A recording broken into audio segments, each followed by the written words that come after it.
Dude, J-Bolts, did you see that literally Congress is talking about UFOs and they say that they have a body? A body? Yeah. Like in possession of a real alien body. Yes. And like the guy says that I can't say this out in public, but in like... Well, here's the thing. The difference this makes when it comes to the world. You know what? We're not doing this again. That was our worst podcast talking aliens. We're not doing this again. What? Now... all the difference. Now we can talk like that.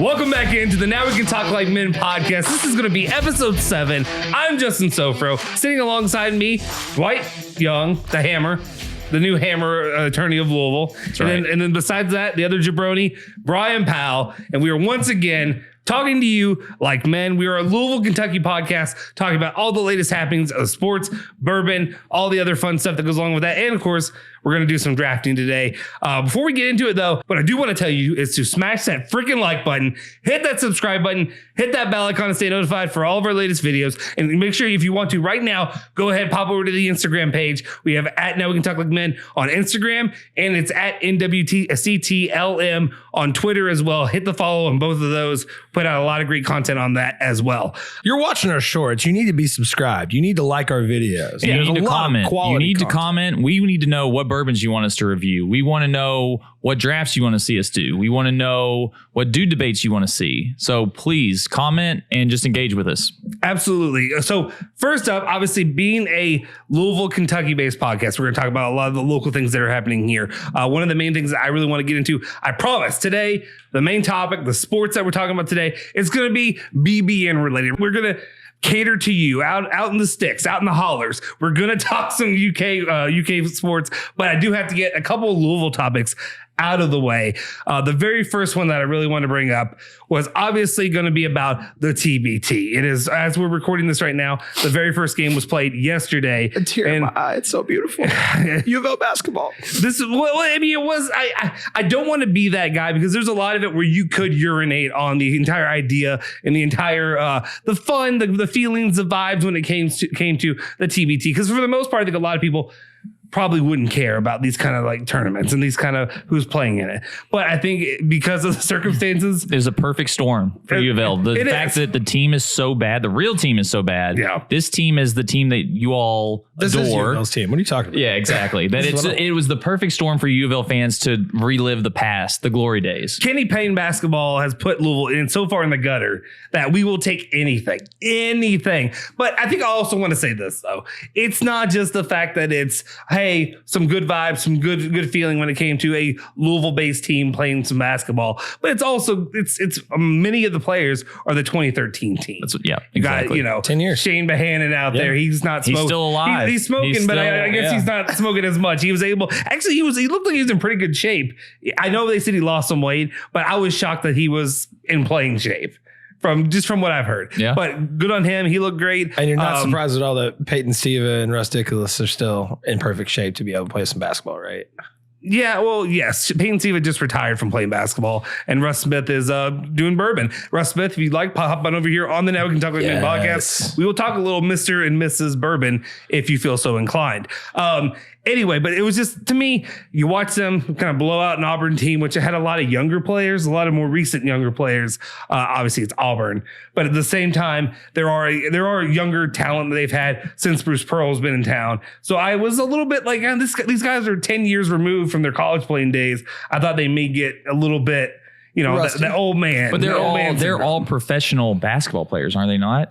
Or most of them are still professional basketball players. At some level. At some level, but you're acting like they were us, where they just sit on their couch and like do podcasts. But let's be real. I haven't gained an ounce since I left college. Well, Luke Hancock's in great shape. He didn't play, but he stepped up to be a player. He's a player coach right now, but he didn't play. But I can't believe these professional basketball players are still in good enough shape to play basketball. But this is amazing. No, it's not that, but I just mean like just to show up and play against other guys who are younger and more recently been playing at a high college level. Yeah. And so I just didn't know.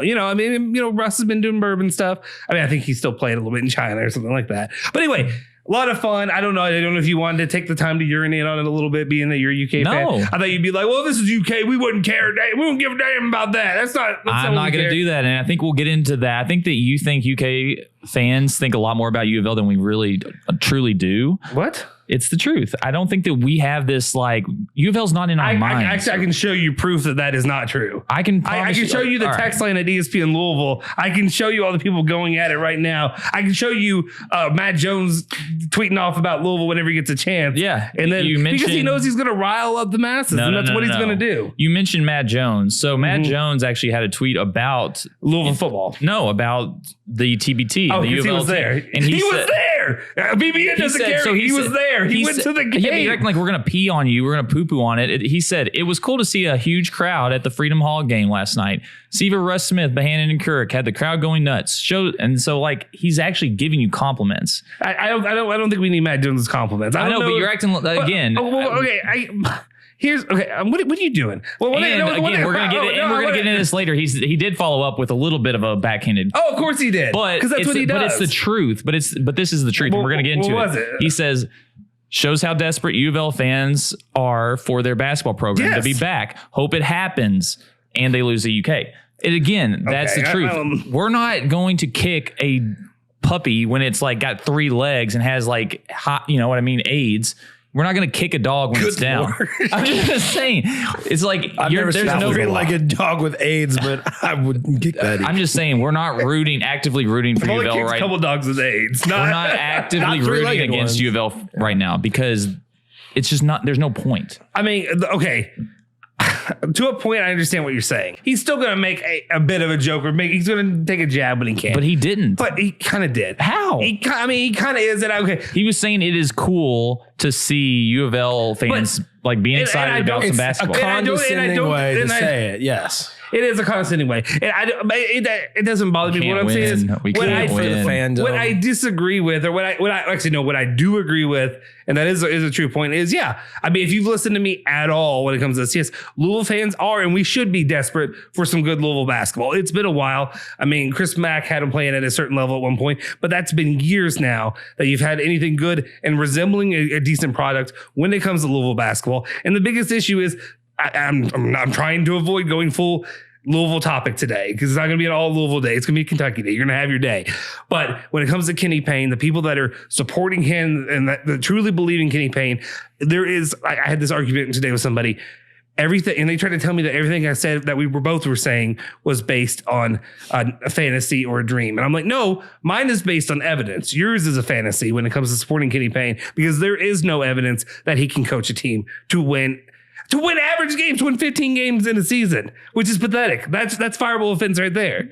Yep. Anyway, that's it. No, I mean, to answer your question, honestly, I'm not going to poo-poo on it. I think it's cool. Like if UK put together a team from the past and played in the TBT, I think it would be cool. And so I'm not going to slam it. Obviously UK's former players are playing in the NBA. They don't want to jeopardize their actual real contract. They can't. I'm pretty sure because Montrezl Harrell said he couldn't. No, I know. That's that's my point. We can't form a team because all of our past players are in the NBA and are actually good, and so we can't form these little rinky-dink so league teams. I'm ignorant to most of this. He's doing the Matt Jones thing. I'm not taking shots. I'm just stating facts. I'm not taking shots. He's taking Is it fact or fiction? Fact or fiction? But you're taking a shot and acting like you're above this, and that's my issue. Is it would be great. You tell me you wouldn't love to see basically an almost makeup of the 2012 Kentucky team. I just said I would love to. I just said I would, but it's factual. But it is impossible. You had to go take your shot. You couldn't help. You couldn't help yourself. So I'm ignorant to most of this. I've got to ask this question. I saw this tweet by Lachlan McLean today, and I'm a little confused. He and Matty Banks were battling today. What does this mean? If Louisville's TBT team had replaced Kentucky in the Global Jam, would they have won the event? Do you guys know what that means? Yes. That was so... what's the Global Jam? It's dumb. That was the dumbest thing you could have said. I said sorry. Yes. You yes. Win. And even Matt Jones also said, yeah, because these are professional basketball players. They should win. What Locke's doing? Because no was 67% and yes was 33%. Well, that's because you got some dummies. Right. Yeah. Louisville fans. Right. I assume, right? Wait, what? No, probably UK fans. No, that's UK fans. He's basically saying because UK played at the Global Jam and won.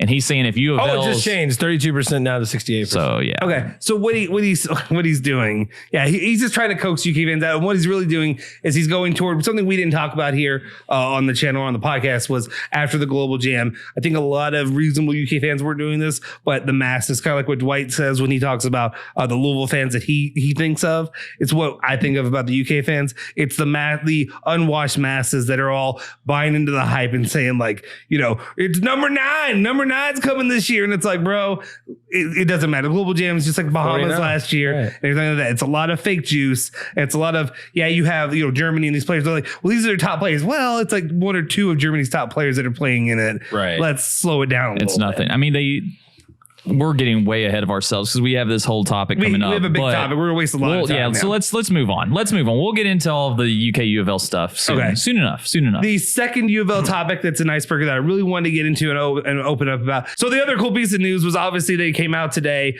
with working from the Louisville Sports Commission. Louisville and the University of Miami have come together to basically play an annual rivalry game every single year for a trophy honoring Howard Schnellenberger, who was obviously the coach of both teams and really set up the programs to have the success that they've had in the past. And if it weren't for Howard Schnellenberger, you wouldn't see Miami win a lot of that dominance in the 80s. And then, of course, Louisville with some of the things that they were able to build off from him. Just a cool piece that they're going to be playing. That my biggest, it's not an issue, but the one thing that I think they got wrong. So I don't know if you've seen the trophy, but I guess he wore these boots a lot, and they were these like leather cowboy dress boots. And I'm like, it's Howard Schnellenberger. What is Howard Schnellenberger known for? He's literally called the pipe. He literally always smoked a pipe on the sidelines back in the day, and literally not big enough. The Miami, but you just have a giant pipe. Just have a giant pipe trophy. Just make it look like a pipe. Like that's the one that he's known for. The Miami, something bigger. The Ibis, because you got Miami against you got Miami to have a pipe in his mouth, but you got Miami against Louisville, the two biggest like fan base or not fan bases, but schools where there's probably a lot of pipes. Like amongst the fans. So it's like we don't terrible setup for a joke. But it's the truth. Bravo. That was so it's like I don't know if we want to pass around a pipe where our the players are probably out of it. That's probably the reason if we're being real. No? You don't think so? Or are you thinking that probably yes? This is the most KSR. Like I feel like I'm on KSR. Welcome to Kentucky Sports Radio. I'm Dwight Young. Well, I have been trying to place. I'm like, is Dwight? Because like he went in and like when I quote tweeted Matt Jones one time about something that Matt Jones will never see. He will never see this tweet. You quote tweeted it, or our account quote tweeted it. Or Justin spews his personal venom out. No, I mean, I would do it on my own main account. I would do it on my own account. Just Justin uses that Twitter account. But he doesn't have access to it. Right, but I'm trying to. Dwight does have access to it. I do, but I also don't spew my personal stuff. But that wasn't personal. I literally said this is a really dumb thing that you're saying. You're saying that Louisville football winning against UK this year would be program defining. That is an asinine statement. That's not true. Program defining. You don't think that would be winning the crack pipe? That would be program defining. But this is the dumbest shit. Like winning the Sugar Bowl, winning the Orange Bowl, winning the fucking Heisman with Lamar Jackson. Yeah, those things aren't more important than winning against Mark Stoops and probably a 7-5 UK football team. This is why Matt Jones is so successful, is because he elicits this kind of response. I don't disagree with what Justin's saying. No, I agree too. But I appreciate his passion. I do too. It's asinine. These comments. Why? Why do you need to go make these comments? Is it just because BB is gonna be like, hell yeah, Matt, get him, Matt. Get him. That's right. I think he does it because UofL fans are going to react like how you're reacting right now. But I just don't get. So UK fans do care what UofL fans feel. No, it's just funny. It's just fun. Right, but basketball more so. More importantly than either of those topics, so I think is one that's really come up in the news, and I think that you got really excited about. And then locally, there's been one woman who kind of seems to have caught your eye. Well, it was breathtaking, and just the dedication she had to crime. And we're of course talking about the Chaos Queen that's come into our lives. So this chick, I think she was a sorority girl at Eastern, maybe transferred to Western. She was arrested 11 times from 2018 to 2023. Her first one, she was arrested, released, got rearrested an hour after she was released. But what's amazing about this girl is every mugshot, it looks like it's picture day at school. Like she was prepared. She is completely done up. She was working that shit. She's smiling, looking like a smoke show. Like it's pretty impressive. And unfortunately, she does not look like that anymore. I did happen to come across her Instagram page by accident. Did Life of Crime. And it did not, but no, she apparently terrorized the state of Kentucky for a 5-year stretch. But look great doing it. So I don't know if you guys have anything to add about that. No, when I first saw it, I honestly thought the girl was the, do you know the one who got in trouble for all the racial remarks at UK that got kicked out and that was like yelling stuff? Yeah. At first I was like, is she back? Did she get back? Did she transfer to another school? Is this the same girl? There's no coming back with that chick. But I can honestly say I've never been arrested, and to get arrested 11 times, like you have to be proud. You have to be trying. Yeah. Like, yes. And she was clearly like her smile. It was picture day. It was like this. It looked like she was like trying to get on Big Brother or Survivor, and this is like her photo that she sends in. Those were her mugshots. I wonder how that started. Like you go the first time, you're just like, yeah, screw it, smile. And then after that, it's just like, no, I'm going to outdo myself every single time. Like I want to look pretty. Yeah. One of them was, she said something like, stole a car, wrecked it, and then drove back to campus. LOL. This is my favorite mugshot though. My mama going to be so proud.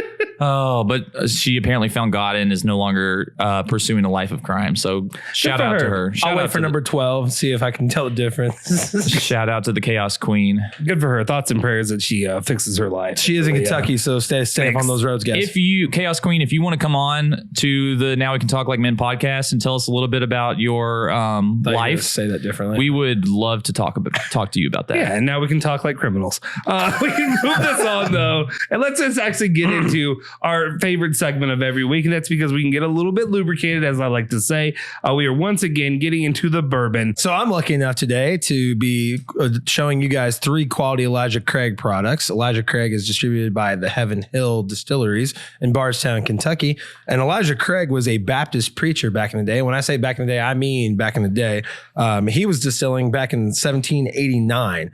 And actually, in his day, the portion of Kentucky that he was distilling was actually back in Virginia and what is known as today as Scott County, Kentucky. The bottle has 1789 on it as well. And he is known as the father of bourbon, according to Heaven Hill. And so we got 3 quality Elijah Craig products here today. We've got the toasted barrel, we've got the barrel proof, and we got the Elijah Craig 18. These all come from the same mash bill. And the toasted barrel is different because they put it in a secondary charred oak barrel. Toasted barrel. Thank you. And once it's done maturing, the barrel proof comes obviously straight from the barrel at the proof that it is in the barrel. And the Elijah Craig 18 is an 18-year product that they actually watered down. So it's not the barrel proof age. It is the watered down version at 90 proof. So we're going to try a couple different variations of Elijah Craig today. And I think you guys are going to be able to tell a wide difference in the quality of this product. One thing I think is going to be interesting about this is, again, same mash bill. One thing I think is going to shine through is, what do you value the most? Do you value proof the most? Do you value age the most?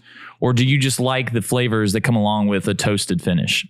So I think that it's going to be interesting to see the 3 vastly different characteristics you can get from the same distillate from the same distillery.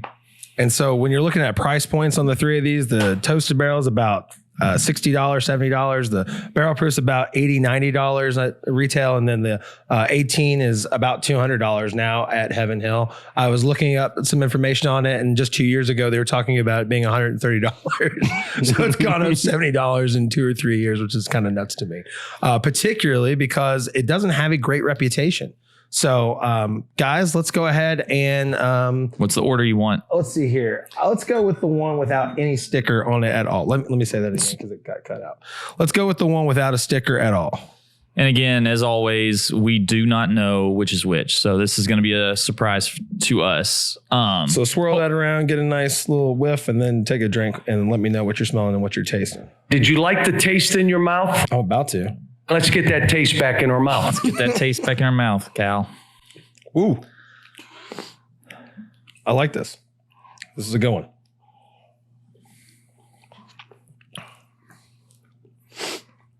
What are you thinking? What are you tasting? I'm tasting graham crackers. I'm enjoying it. I haven't been able to place a note quite yet. Justin, what are you getting? I heard graham crackers and I'm like, what? I am tasting graham crackers. I know. Some of the stuff is so outlandish. No. I mean, The fact that he's saying that makes me think he thinks it's toasted, because that's usually the note you're going to get on a toasted barrel. You're going to get a graham cracker, marshmallow, kind of s'more taste in your mouth. Yeah. Which So- I'm not saying I'm not getting some of that, but it's not overwhelming me. So I'm not sure yet what I'm picking up. I'm not really getting a lot from this. so remember on the proofs, the lowest proof is this 18 year. Then it goes up to the 94 proof, which is the toasted. And then the highest proof is the barrel proof. So You spoke it into existence for me. I didn't get it the first sip. That second sip was completely I have that ability. s'mores. I'm not getting the milk chocolate like I would on some toasted finishes, but I am getting that graham cracker, that crusted graham cracker with like I'm still getting that marshmallow as well. I'm not getting the chocolate. That's where I'm lacking on like the graham cracker note. No chocolate, but I'm getting graham cracker and Do those usually marshmallow. pair, or you're saying just with toasted, that's what you normally With are toasted, that's usually what you get. tasting? Gotcha. Okay. Yeah, it's pretty pervasive for me for the graham cracker taste. Yeah, this one, I'm really not getting that. Nothing? I'm just getting like, this one's just more back to like a traditional like oak barrel kind of Bourbon. taste to me. Okay. Yeah. Do you enjoy it, or do you just like, this is whatever? It's fine. It's not. You think it would fall well with like any other bourbon, basically? Like it's not a standout for you. No, it's not like the Michter's last week or last time. That one was one that I fell in love with. Obviously, I think we can rule this out as being the barrel proof because it is, to me, smooth. I think it's a very easy sipper. I think the one thing, if I had to replace the chocolate, because like I said, I'm not getting chocolate, I get caramel. I'm getting some caramel, like caramel, graham cracker, marshmallow. It's good. I like it. I think it's, what did you say MSRP is? On the toasted? Toasted's like 70, 71. That's tough. That's a tough price point. If it had been in the 40, 50 range, sign me up. 70, I don't know if I would make that leap. I think Again, we're all assuming this is toasted. Right. It could be not, and could not be. Yeah. So I dig it though. I mean, I like it. I just don't know if 70 is, I don't know if I'd go there. I'm ready to move on. I Yep, want to let's go. I want to see something else here. All right, so Let's go. get that taste back in our mouth. Let's go with the circle, guys. That's number 2. I don't know about color. They're all pretty similar in color. And it's dark as hell in here. Yes, so I mean, it it's not is. like we can see color. Right. I don't see color Okay. personally.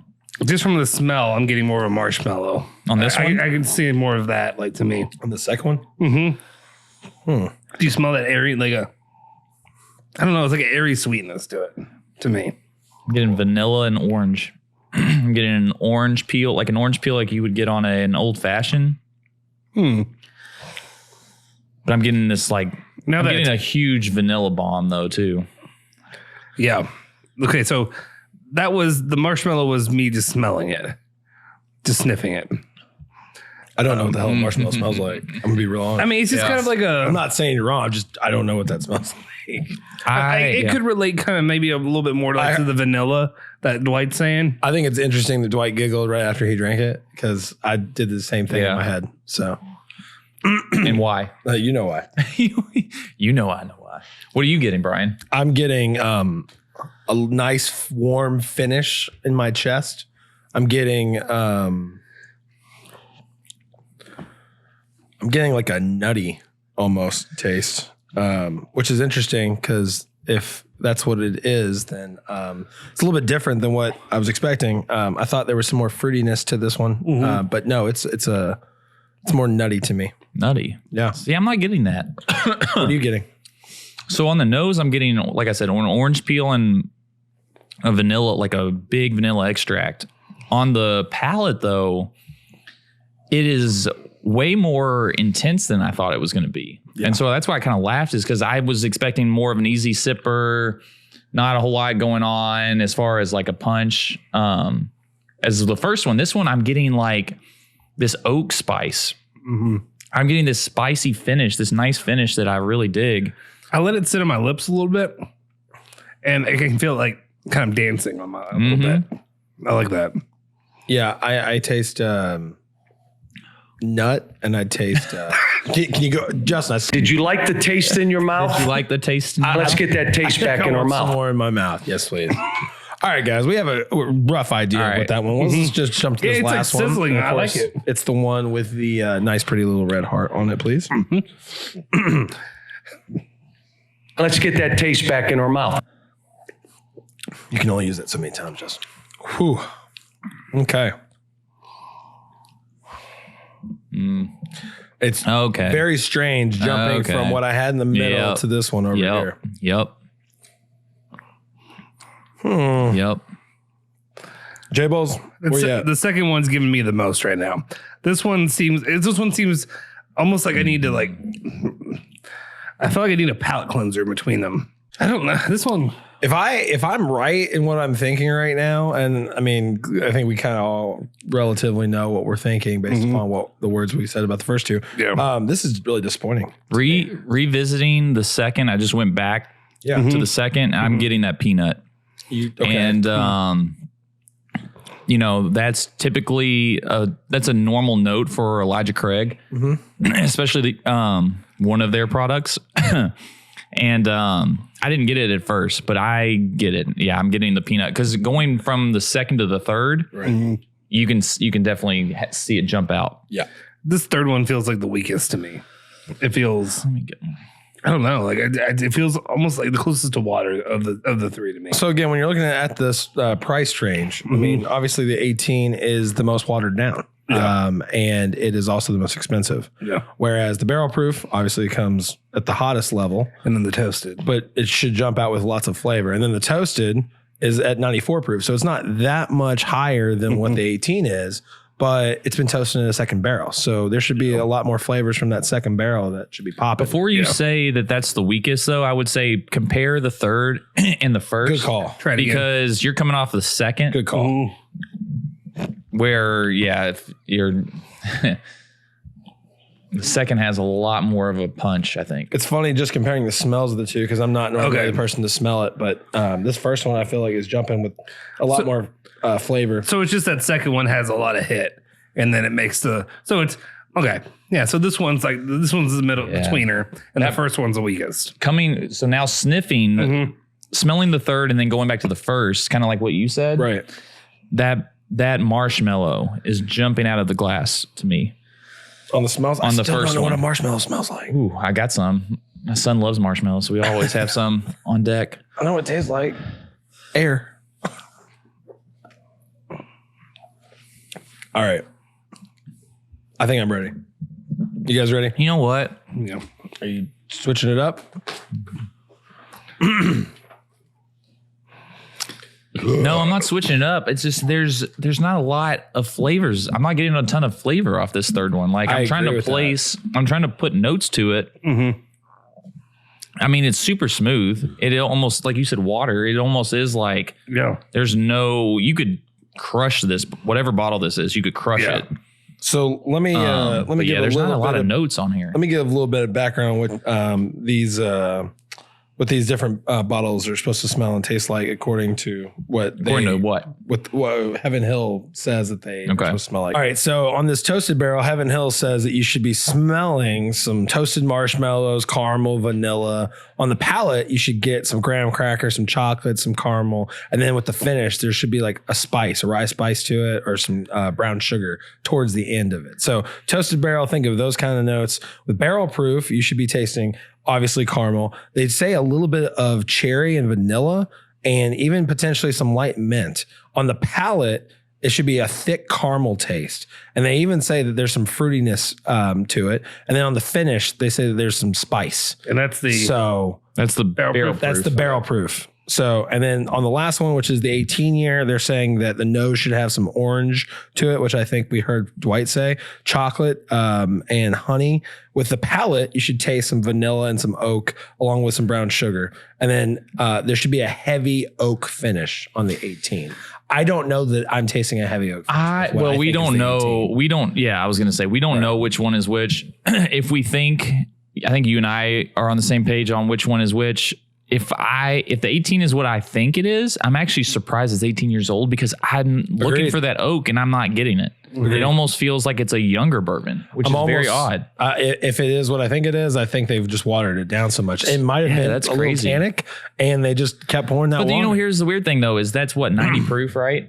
Correct. And the Michter's tenure was 94.4, so not that much hotter, but just bursting with flavor. So it's weird. So for this one, I'm going to rank them, and I'm also going to tell you which one I think is which. Okay.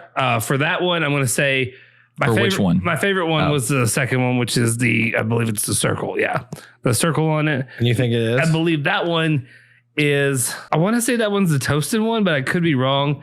Going off the descriptions, but like it just gave me more what I would associate with something that I would think would be titled toasted. Okay. You would say that. Which one is your second favorite? Your second favorite was the heart or with nothing? The heart. Was your second? Yeah. Okay. I think clear as day. I agree with you as far as my favorite. My favorite's the one with the circle. Agreed. The one that we went second. I think that's got to be barrel proof. I mean, it just has the most punch to it. It's got 18.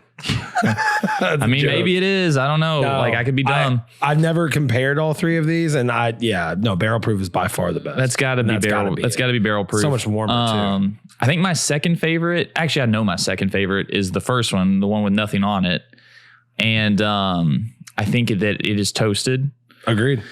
And then my third favorite is the one with the heart, the one we did third. And I think that one is the Elijah Craig 18, unfortunately, because I really wanted to like it. And I don't dislike any of these. I think these are all very solid quality products. I think Heaven Hill is one of the best distilleries in the game.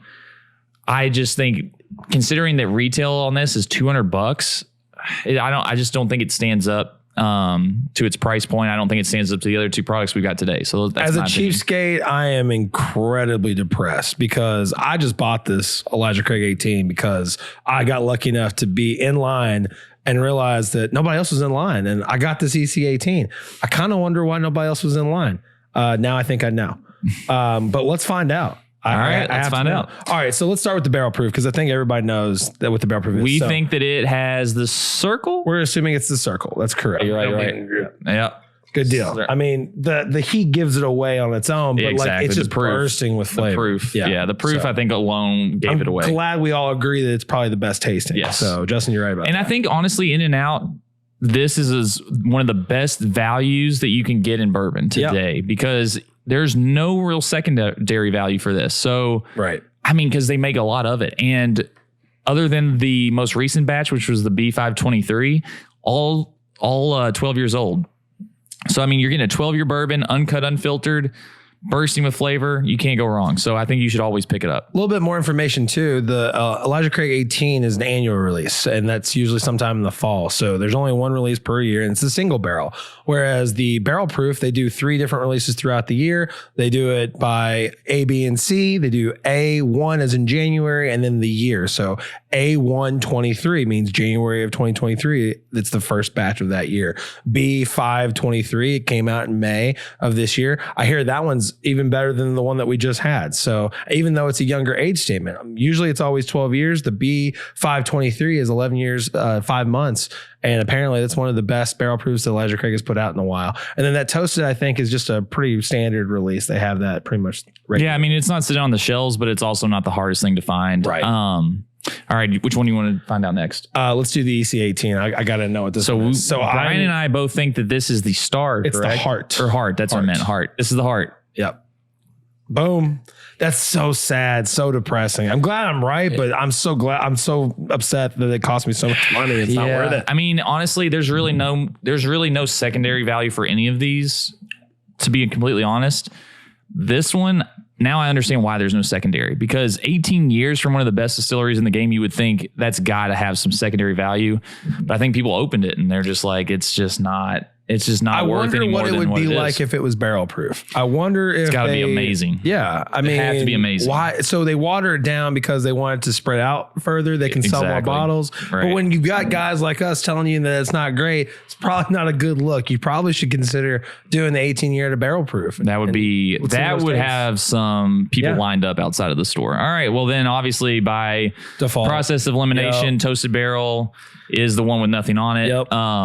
And for $71, this tastes pretty great. It's I don't know if it's worth like $71, it. but yeah. I really, really like it. I think that at $50, I would be all in. 70 is tough, but that's the market today. I mean, everything in bourbon's going up. So it's not a bad product. It's got, again, do you want to drink this at $200 or do you want to drink this that we thought was better at $70? So yeah, I mean, this was fun. I really love Heaven Hill. I love the Elijah Craig series. So let us know what we should do next time. Well, last time we gave a lot of shine to the University of Louisville, my complaints when it comes to Kenny Payne and everything that's going along there. So today, I thought it'd be a good opportunity to go and get into actual what's going on with Kentucky. Kentucky basketball as a whole. We can get into football here in the coming months because it's about to ramp up, and then we can really get into that. But I really want to talk about Kentucky basketball, John Calipari, and what I'm kind of viewing. And here's the way I want to come at this. I'm not trying to be a troll. I'm not trying to troll. I'm not trying to attack, but I'm just going with what I've observed. And I think also it's just giving me I have a different perspective as a fan now since I've done like producing with ESPN Louisville and stuff like that, when it comes to doing the radio and when it comes to actual seeing the different points of view from both sides. Like I just don't have the same kind of like, I'm not going to come and just attack, but I have noticed this during the time. Obviously, from 2015 on, you've seen Louisville have their precipitous fall with all the issues that have gone on with Rick Pitino, the scandals, the NCAA stuff, the firing of the coaches, Chris Mack, all that, yada, yada, yada. All that's gone downhill. And you've seen why Louisville has ended up where they are. The most confusing aspect through all of this to me has been the University of Kentucky and their basketball program. Because if you look back at 2009, when John Calipari came in, he came in guns a-blazing, getting all the players he wanted, putting together what you would call a super team. He was platooning back in 2015. People thought he was going to go undefeated that year. Should have. Should have. If it weren't you were for 2 games away. You were 2 games. So let's not act like it was a ridiculous thought because it almost happened. Okay. You don't need to get defensive. I'm just saying. You're very defensive. I am that hurt. Okay. I'm still scarred from that. But it didn't happen. But what I'm saying is, though, it's since 2015, there in a little bit after that, you've noticed a slow decline in the output of what Kentucky basketball has done. And it's something that, like, as a fan, when Rick Pitino was ousted in 2017 and you start to see, you're trying to pick the pieces back up, you're trying to get Chris Mack to start putting together some teams and get going. And like every single time where John Calipari had, national championship opportunity after opportunity after opportunity, these top tier classes. And all of a sudden, when you could just be trolling us, you could just be laying it on Louisville fans, they kind of like continued to lower their, I don't want to say standard, but lower the output as a whole with the program. Where you expect banners, now there are a lot of excuses being made and a lot of, look at these recruiting classes. They're great recruiting classes. Yeah, it's fine, but where are the SEC championships that you want? Where are the actual Final Fours? Where is all that? And then since then, it's been lost to Indiana in the Sweet 16, I believe was it, and then losing random games, losing to St. Peter's and all that it's unfolded since then. I wanted to start this off by asking you your perspective on the University of Kentucky and their basketball program and what's happened since then, just for a broader scope before we really dive into it. Yeah, it's a loaded question. I mean, just for our viewers, I don't expect me to go on the tangent that Justin went on. I don't have the hatred or the venom towards Calipari that Justin has. Something that I wasn't prepared for, and that was the hatred. From Justin Sofro. But no, I don't have that venom for Calipari because from a personal standpoint, I do like him. I think he's great his charisma is great. I think he's great with the media for the most part. When he's losing, he's not. He's been getting worse at the media. That's when I like him best. when he just doesn't do media. Yes, he's like, hey, see ya. Yeah, pretty much. But What'd you want? but no, My guys, like, they're playing. and again, It's not communism. as much disappointment as it is that we've only won one championship, he has won us a championship. And it's hard to just completely crap on someone who has brought you a championship. That's fair. You know, I mean, so that, you know, I don't have that hatred towards him. Now, what I think as far as the steady decline is I think the game of college basketball has changed, and I don't think he's adapted to the change. And part of that also is I love the guy. I think I want him to stay forever. I just wish we could hire someone else to do the X's and O's, because I don't think that he's a great in-game strategic coach. Huh. I've said that from the beginning. But the thing is now the college game has changed to where you cannot out-talent teams. You cannot just roll out 5-star recruits and that's all it takes to win. Right. So I think Calipari has still had that mindset and he can't let go of it. And that has kind of been the steady decline. Now, again, talent is and never will be and never has been the issue. So we will always be competitive in games based just on our recruiting classes and our talent. But that's not enough to get to the Elite Eight, Final Four championship. And that, I think, there's more to it. But I think from just a overview of what has been the problem, I don't think to put like an overview of what has gone wrong, I don't think that it has been a talent thing. Yes, some recruiting classes are better than others, but Cal has always had a good recruiting class. He's always had talent on the roster that most coaches in the country would love to have. So I don't think talent has ever been the issue. I think that the game has changed. The way the game has changed, obviously NIL and the transfer portal has made a massive impact. I don't think Cal is fully adjusted to the way that works.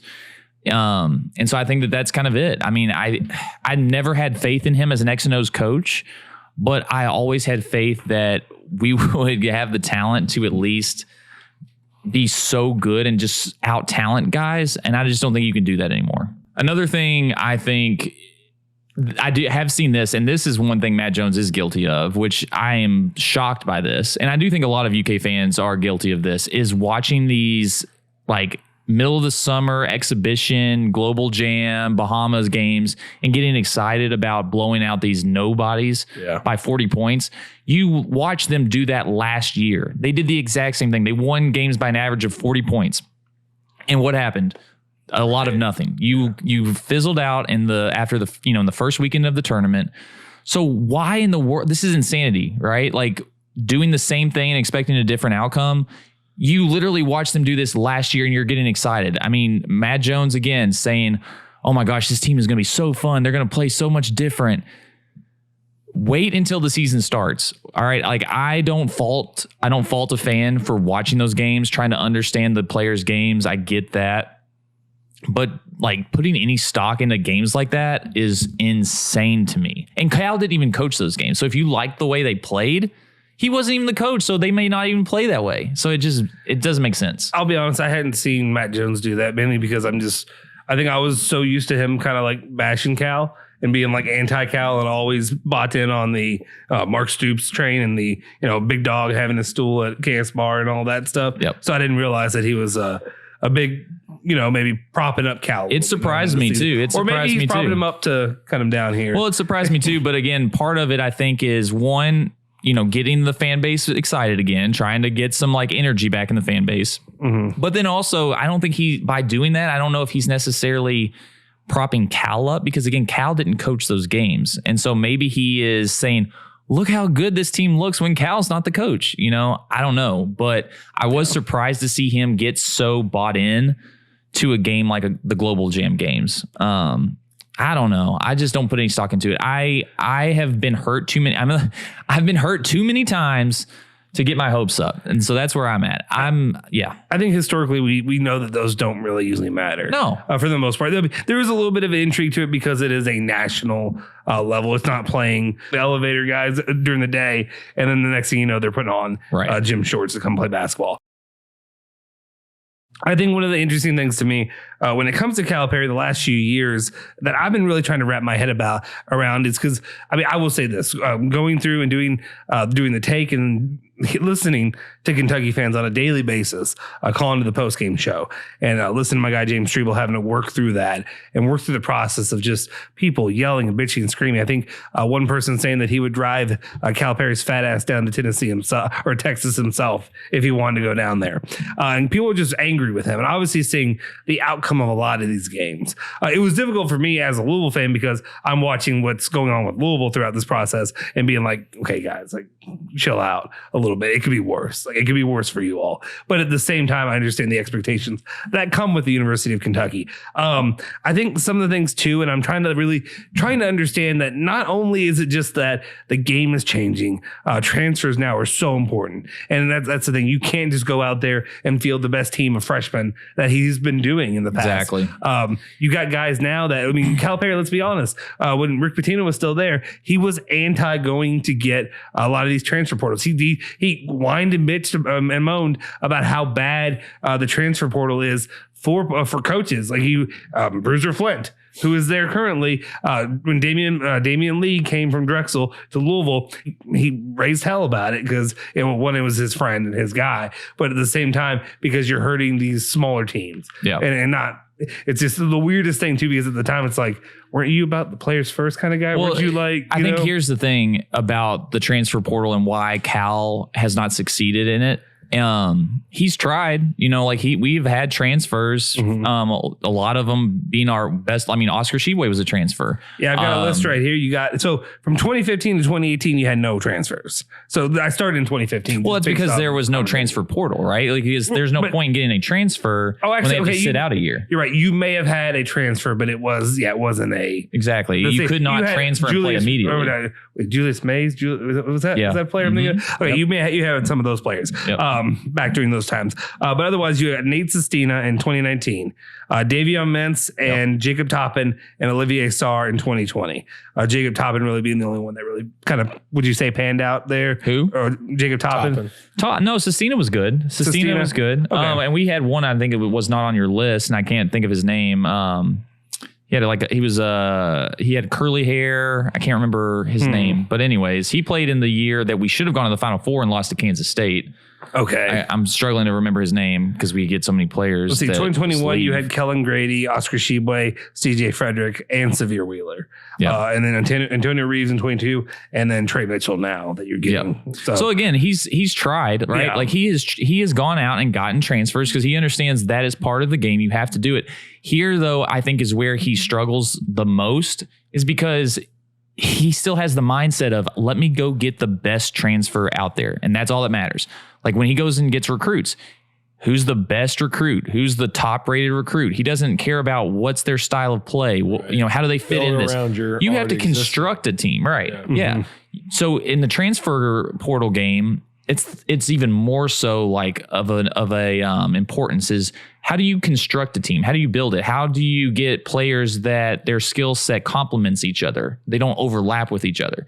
He has no clue how to do that. He's just like, who's the best transfer? Who's the best recruit? Who has the most talent? Yep. And that just does not work. You have to build a team that complements each other, and he has no clue how to do that. Would John Calipari be successful at another school? Like if he didn't have the weight? Well, obviously as a younger coach, but I'm saying since Kentucky 2015, since you guys keep using that as a benchmark, would he be successful at any other school, being able to pull the same level of talent? I think he would be. It depends on what is your definition of success. I think he would, like if he went to Texas, everyone was talking about him filling the Texas role. I think he would still get massive, huge recruits. Texas already gets huge recruits. Yeah. Now, would he? Yeah. So I think he would get huge recruits. Do I think he would win national championships? No, I don't. Right. So I think it would just be more of the same. Yeah. I don't think he would drop off a cliff, but I don't think you would see him in the Final Four. But some of the ability of him to be able to recruit, it was that Kentucky name. Part of it, but again, like he's always recruited. Marcus Camby, when he was at like no name, UMass? Massachusetts. Yeah. So Marcus Camby, when he went to Memphis, Derrick Rose. He's gotten some massive names at smaller schools. Sure. Obviously, the Kentucky name, the money, the brand, like that helps. Five of them.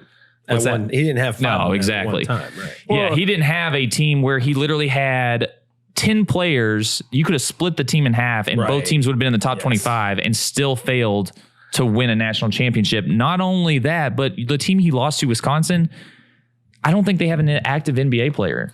No, I don't think they do. No, I don't think so either. I think also when you look back at it, when I talk about 2015, and I use that as a benchmark, the reason I use that is not just because that's when the things fell down with Louisville, but also because that's kind of like that was our peak. Then that was our decline. Exactly. Yeah. We had a great 2016 team. They were an amazing team. They weren't the 2015 team, but that was the Malik Monk and De'Aaron Fox and Bam Adebayo. Going to get Monk. That's De'Aaron Fox, Malik Monk, Bam Adebayo. Those are three insanely talented NBA stars right now. One of the reasons I also bring it up too, though, is you look at basically what happened from there. So you're looking at from the beginning of his tenure at UK, you got the Elite Eight right off the bat, a Final Four, and then a national championship in the first 3 years at Kentucky. Great start, obviously. Then he went to the NIT, obviously, in that 1 year. That wasn't great. And then he was the Division I runner-up the very next year. So you have three opportunities almost in this run that you're looking at. Really, you should have three championships. Oh, at least three. Then you look at, they got, obviously the Final Four. Then they went to the second round the next year in 2015-16, 2016-2017 Elite Eight, 17-18 Sweet 16, another Elite Eight in 18-19. And then since since COVID is when things have been kind of puttering out, but it's been that way for a lot of people. No postseason 2019-20. So nothing that they could do about that. First round loss, obviously, St. Peter's, and then last year losing the second round to Kansas State. Not great performances. I guess I want to ask you, what do you attribute to these performances and also just overall performances in the SEC? One thing I've been kind of looking at is if we're being honest, when John Calipari first took over at Kentucky, you're not looking at the same quality of SEC. You're looking at a much improved SEC with a lot of better coaches now. You got Eric Musselman, Nate Oates, Bruce Pearl in here. Buzz Williams hasn't really hit his stride at Texas A&M, but he's a solid coach overall. And then of course now you got Rick Barnes who joined a couple years ago, and next year you're going to have Chris Beard. No, it's a very loaded SEC now, and I think that you would think that would boost Calipari's performance. I mean, maybe not his record because, again, the competition is stiffer, but you would think that would motivate him because it used to be the SEC was Kentucky, maybe Florida, and that's it. And so like Kentucky would have a great record. And everyone would like, oh, but they play in the SEC. They don't have to play this tough ACC schedule, Big 12 schedule, what have you. You would think that would motivate him because I know one of your points, Justin, is when Rick Pitino left, Cal lost his competitive spirit or whatever. And I'm like, he's got competition in his own conference. Right. He's got Bruce Pearl. He's got people, even though Jerry Stackhouse is at Vanderbilt, he hates him. Like there is competition out there in his own conference that you would think would motivate him, getting beat by Nate Oates, getting beat by Musselman, who are very bolsterous personalities. Let's dive into that part a little bit because you bring that up about Rick Pitino, and that's something I wanted to bring out. And there are a couple comments. I'm not trying to just go back to the Louisville thing. It's not just about Louisville, but this goes back far before Louisville. This goes back to back in the day when he was at UMass and Rick Pitino was at Kentucky. I feel like so much of his career has been about a lot of the driving force and passion he has been about either being I don't know if I want to say being Rick Pitino or being better than Rick Pitino.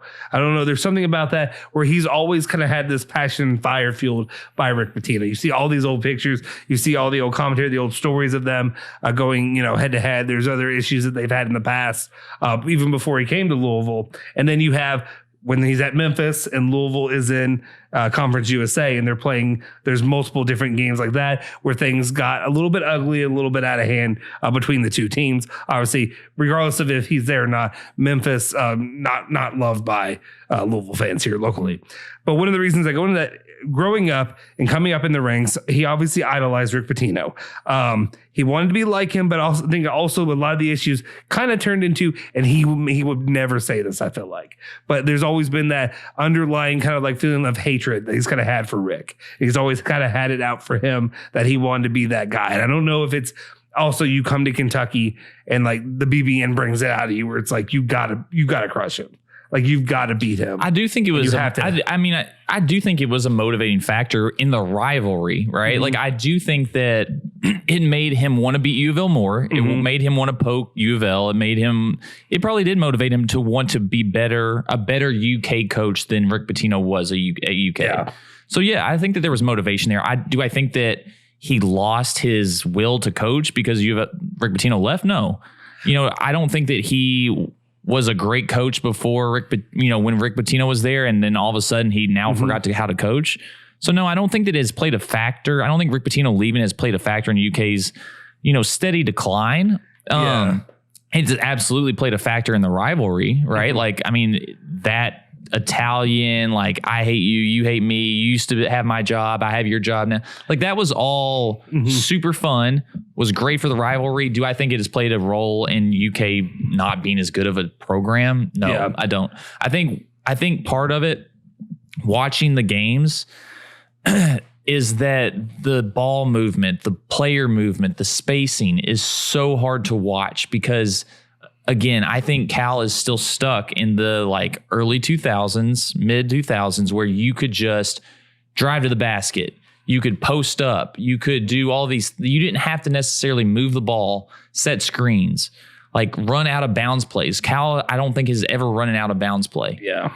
So I think that is, one thing, if you watch a UK game, they will run one play that drives me insane. If you know what the three-man weave is, it's like a drill you run in practice.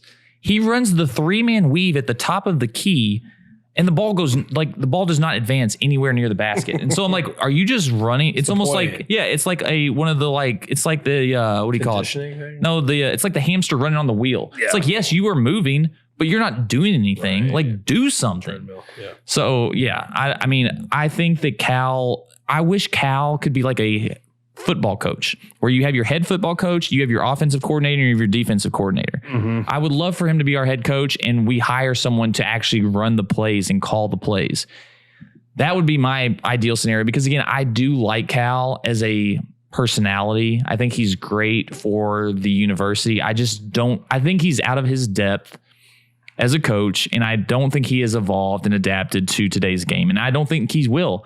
And to completely put a kind of bow on where we are today as a program, and this may be dramatic because I don't know if this is true or not, but I just feel like if we do not make the Final Four this year, I think it's a Final Four or bust year, because if you don't make the Final Four, I think you are running the risk of apathy. And there's nothing worse in a fan base than apathy. And I am at that part where I'm like, guys, I just don't know if I care anymore. I love you, but this is just too hard to watch and suffer through.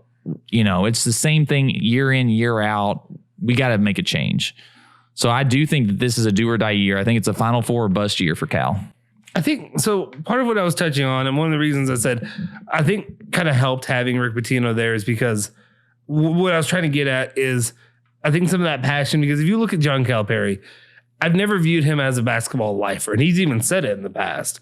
I think he's even made comments, and a lot of people said that you can't be at UK over 8 years, and he's done it, right? I believe it's been over 8 years now. Yeah, it's been much more than that. 13 or 14 years. It's very much compared to the presidency. It's kind of like it ages you, it'll wear you thin if you continue. It's not. It pays well, though. Yeah, it pays damn well. It pays you, was it like 42, 49 million? Left to go. But I think a lot of the issues there is, and that's why I say when you lose something like the rivalry he had with him, you lose something like that, and you're maybe not as passionate about basketball. Look at Rick Pitino. But he's fighting any way to get back in the damn game. He went to Greece to be away from his family to continue coaching. You play one game a year against UofL, though. That's my point, is yes, you may lose your passion for that game. But how do you can't lose your passion You're competing for recruits back then. They were going after a lot of the same recruits. He's still repeating for the same recruits because he's still competing against Bill Self. He's still competing against, a lot of these heavyweights. So, yeah, you lose one guy, yes, but that doesn't, I don't think that stops your will to compete. Well, I guess to a point that's what I'm trying to say is, I don't know. There's so much to me that it's coincided with it a little bit. Maybe it's all coincidence, but at the same time, it's just been repeat. And every single time, I just feel like he's just not been I feel like he's a guy who just enjoys being like a family guy. And when I say like that, not like he'd rather go hang around the house, watch TV with his family or something like that, than go coach basketball. I think anybody at that level of sports, especially coaching, I don't think would rather hang out with their family than do what they're doing, because to make it to that level, you have to spend so many hours and so much, there's just so much more into it. I'm assuming Justin's saying he's just happy to be complacent. No, I don't think so. I think he's got too much of an ego. I mean, it's the same with, I think that him and Patino are cut from the same cloth in a sense. Obviously, they're not cut in the same cloth from a coaching talent perspective, because Patino is one of the best basketball minds in college basketball ever. But I think there's cut from the same cloth in the sense of competitiveness, in the sense of ego, that I don't see him being complacent. Especially, you can't be complacent at a place like UK. You just can't. You know what I mean? Like, it's not possible. You can't be complacent if you're a coach. Exactly. Yeah. Period. I think a lot of people may argue last year that they felt that he was, with a lot of the lackluster performances and from the outside looking in. I felt that way. He was complacent. I think that this is a do or die year for Cal. I could be completely wrong. Maybe Mitch Barnhart is content to just live in this cycle. I don't think he is, because I don't think Cal and Mitch Barnhart are like in the best of places right now. So we'll see what happens. But who leaves first? Cal, I think. I think Cal does. I think Cal. What's his clock? How much more you think we can really pull out of Cal? How many more years? It depends on this year. Like I said, I think if he does not make it to the Final Four, I think that he is considered on the hot seat. If he does not get fired, and I don't think he'll get fired, but I think maybe it's like a strong push, or even he will see the writing on the wall. I just can't see him continuing to go down this path. The UK fan base won't stand for it. Our record against top 25 teams in the past 3-4 years has been atrocious. It's been miserable.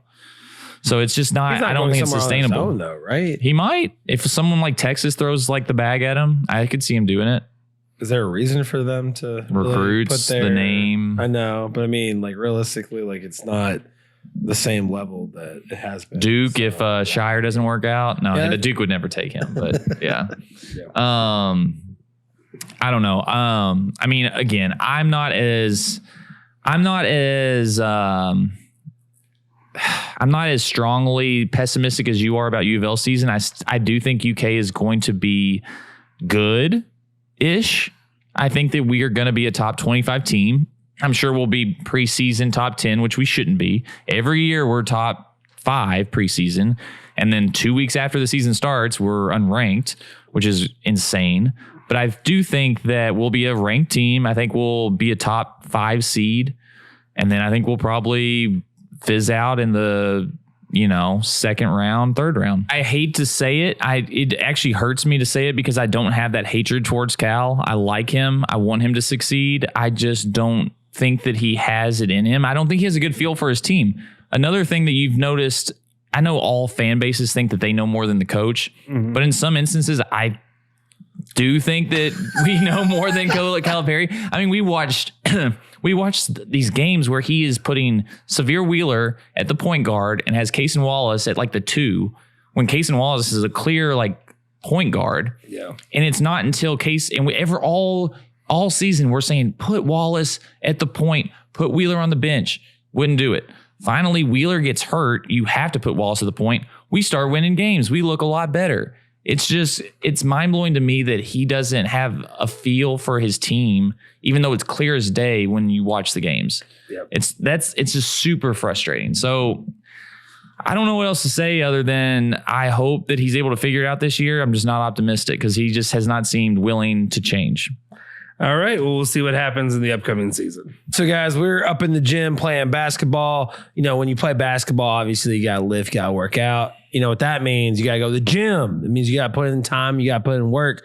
There's something very important when you're at the gym, and that is something very important to Dwight, because you go to the gym and I don't. I work it out in my house. So Dwight, you want to talk about it? Yeah. So last week we talked about bathroom etiquette, and I have very strong feelings when it comes to etiquette. And I have very strong feelings when it comes to gym etiquette. So I want to talk to you guys about this. It's been a while since I've been actually in the gym, because I've invested a lot of money into some free weights and into a treadmill and to some stuff that I can do by myself. So that way people don't see my sweaty fat face. So, and I aim to be at that level because I hate everybody that goes to the gym. They piss me off. So I badly want a gym in my own house so I can avoid this. But I still want to get your all's take on what is proper etiquette, what's not. Let's just get out of the way, like the low hanging fruit that I don't think we need to talk about, like racking your weights and wiping down your equipment. Like, can we just all agree off the top? You should do it. If you don't do that, and dude, I'm OCD. Like, you got to rack the weights the proper way. Yes. You got to put them the same way. You can't just rack them any which way. You keep them facing outward, in my opinion. I agree. And then also, I am the sweatiest guy you've ever met in your entire life. My name was the Ocean whenever we played basketball, not because I was good at basketball and that I was wet. It's because I was saturated. My shirt was gross. Nobody wanted to touch me. I was a great defensive player. Yeah. I think that is the basics. Like, if you can't agree with that, I don't know where we're going to go. Right. Justin, you agree? Any pushback there? No, I agree with that. I think for the most part, yes, wipe it down. It's gross. All right. Racking the weights is just, come on. Like, what are you doing? That's just simple. And plus, like, that's your way of letting people know I'm done with these weights. But going off of that, here's where I think that I may have a take that other people may not. And that is supersets. That is when, let's say I do a lift on one piece of equipment. Another piece of equipment is open. Is it bad? Do I have to finish my workout on the first equipment to go to the second one, or can I bounce back and forth between the two? I think you have the ability to judge from how busy the gym is, whether or not you have that opportunity available to you.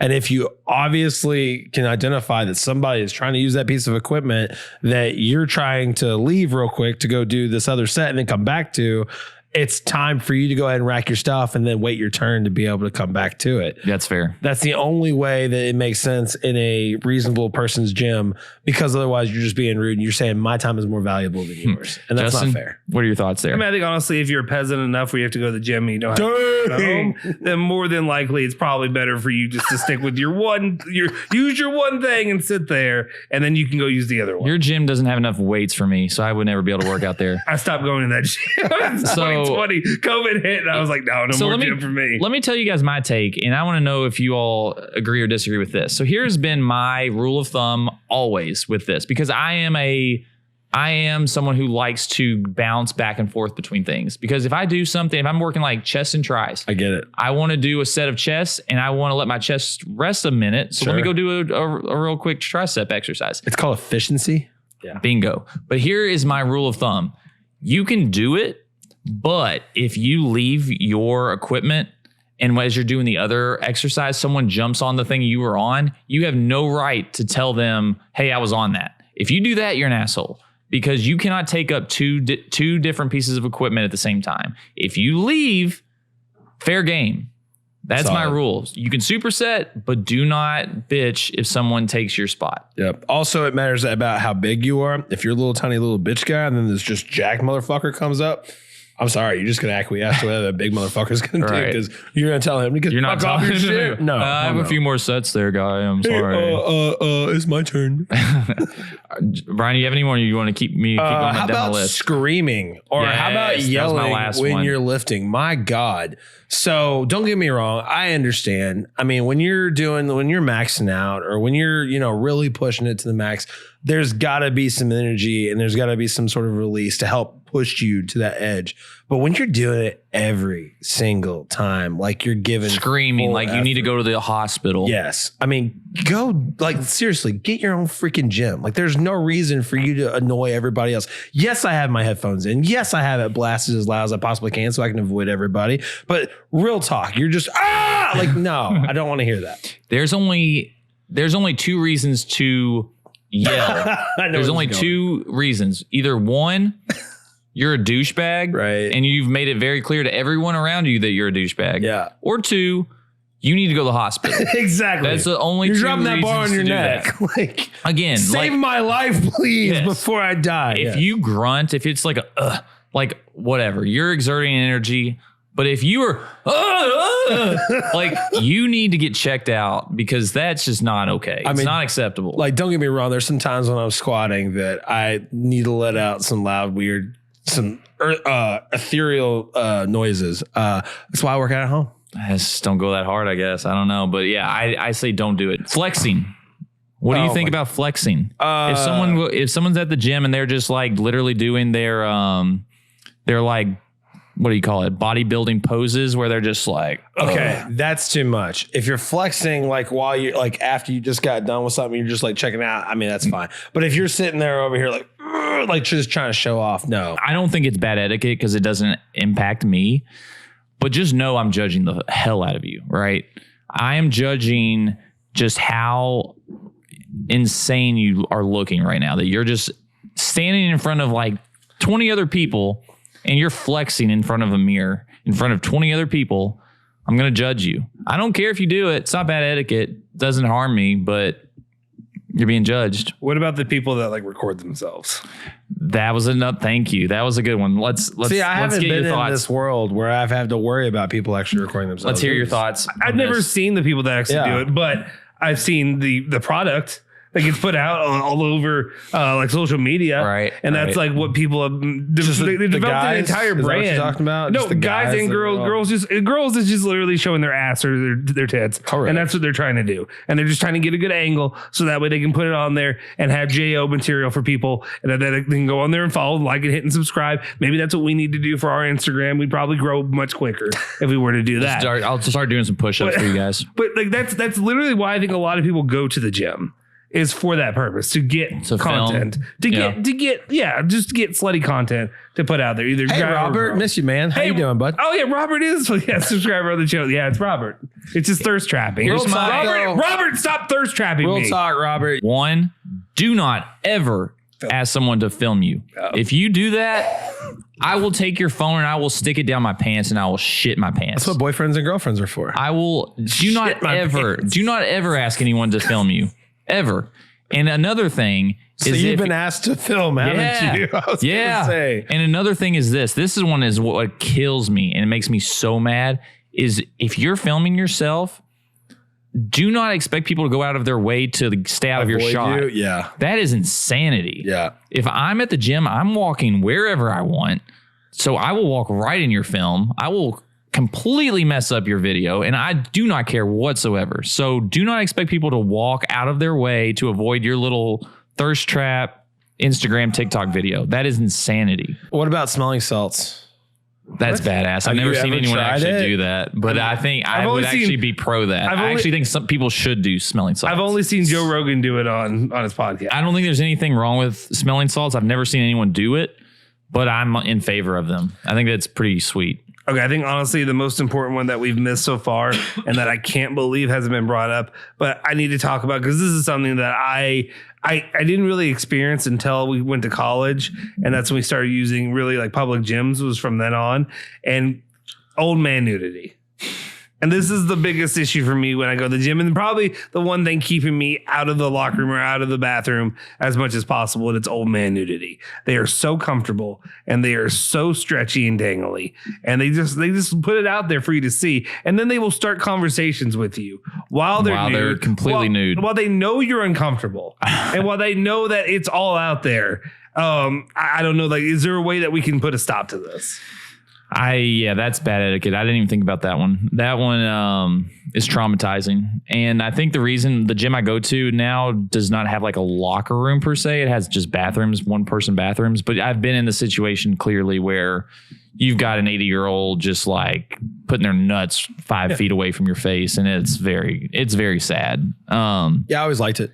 I just was like, damn, I hope when I'm 8 years old, I have another short, that big of balls.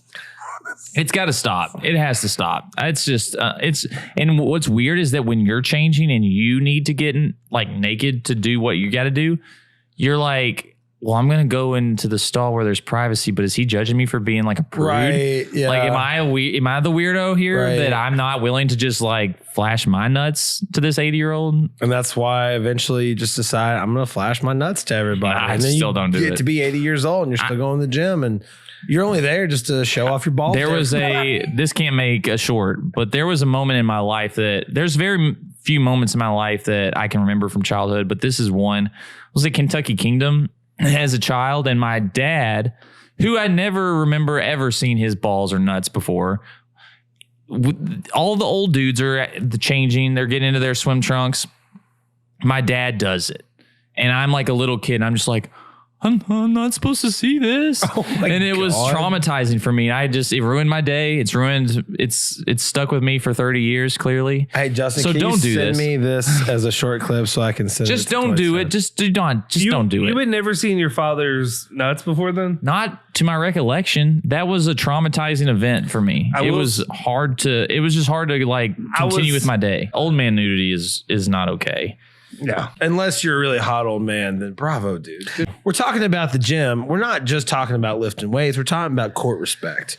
So, like, don't get me wrong. When I was at UofL, I walked my ass down to the last court because I knew I wasn't playing on those first two. Even the third court, you want to pretend like maybe you'll graduate there, but no, you're playing on that fourth court. And there is a level of respect that is shown to the players that are of high quality. And if you think that you're going to join the team and you're going to be subpar, what the fuck are you doing? I had a couple of my Teak friends who genuinely believe that they were as good as some of these players on the first and second courts. It's not fun for anyone if you say I've got next on the first court and you're out there just like dribbling like Michael Scott and throwing the ball over the backboard. Actually, that's something I feel What did he play for? I feel like that's Dunder something Mifflin? I should do.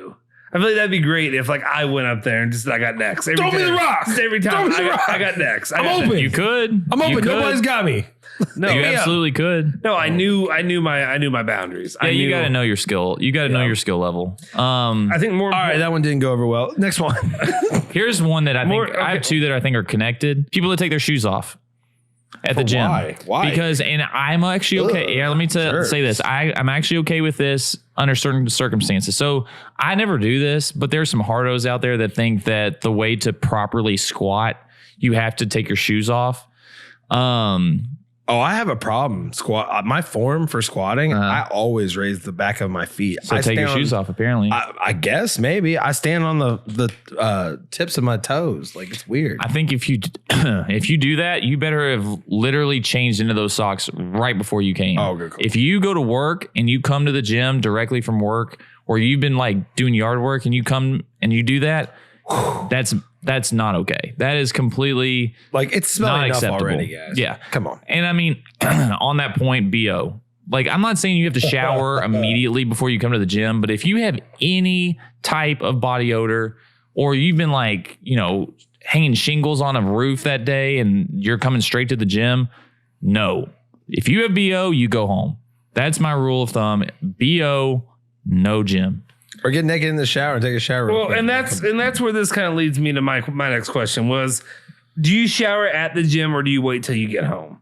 You wait till you get home. For me, always home. I I don't take a dump at a public bathroom. Why would I take a shower? Yeah, there was only one time in my life where I took showers at the gym, and it was because at my house the hot water heater had gone out. And so it was you live there. And so it was either shower at the gym or shower at my in-laws. Yeah. And I showered at the gym. And I asked my wife, I'm like, why don't you do it? She was like, this isn't shameless. I'm not just like going to soup kitchens to take showers. And I was like, all right, well, I'm going to take a shower. I guess the only place to do it, get a hot shower. So no, but Frank would have taken a shower. On a normal occurrences, you should not shower. Why would you shower at the gym when you have a shower at your house? Why? Right. Explain. Because you want to be naked with a bunch of other naked dudes, right? I guess. You want to pee on some feet. It's like you can't just like get drop in your, the soap and see what happens. The other question that I really have is, we talked about this a lot last week, And it's another transitional rule that I wonder if it can really fit in this situation as well. Using equipment directly next to somebody, as in a treadmill. You know, you have the entire line of treadmills, and somebody comes up and uses the one directly next to you, or an elliptical, or whatever it is right next to you. Is that a faux pas? Does the urinal rule apply? Yes. Depends on how busy the gym is, obviously. Well, I mean, if you've got open spots, duh. If you have an open spot, you don't take the one right next to someone. My biggest faux pas is if I am on a treadmill, which doesn't happen very often, or if I'm on elliptical, which happens a little bit more often, but a lot less, or just in general, not very often. And you're hot, don't go right in front of me, because I don't want to have to deal with that. Like, it's not my fault that I'm looking. It's not my fault that I'm fucking put in a position where I have to like. It's on the TV. Like, what's going on? Like, so that's why I work out at home and just stare. My wife stare right at them. Doesn't work out with me at all. So yeah. So a few others, and we can go quick. Nothing on that, guys. No, nothing on hot girls and fucking stupid clothes that they shouldn't be wearing. Never had that problem. Never noticed. Yeah, me neither. Yeah, no, I don't know what I was even talking about. Never had eyes for anybody else but my wife. Yeah. I mean, yeah, you shouldn't stare at them, but I'm not going to. If it's directly in front of me, and like I'm just like I mean, what the fuck? Like, yeah. I mean, they want you to look. Let's be real. They basically want me to say, "Hey." Bend over. Asking for a spot. Yeah. Is it bad etiquette to ask for a spot? No, never. Never. No, if you do it habitually just to be annoying, no. But like, if you legitimately don't ask for a spot from somebody who's like half your size. Right. Don't do anything like that. Or don't ask for a spot for your own benefit. Don't do that. Don't ask for like a spot for like free weights or anything ask like for that. a spot from the hottest girl in the gym so you can show her how much weight you can lift. Like, I've never done that. Do you remember the kid? I'm not going to say his name, but do you remember the kid in high school who had a girl spotting him and he just full on got a boner and just full on pitched a tent while he was lifting weights? I thought you were going to say like he was squatting and he just shit himself. No. He was, she was right above him. And he was, That's hard to lift when all the blood's going to the wrong muscle. But full on, tent me. I don't think that it's bad etiquette to ask for a spot. I do think it's bad etiquette to ask someone if they need a spot.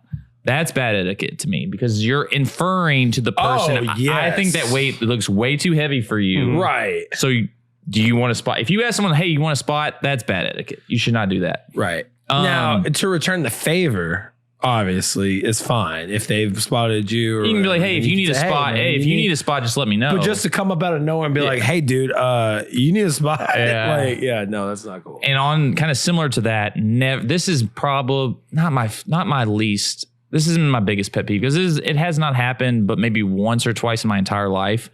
But every time I want to kill this person, I have rage.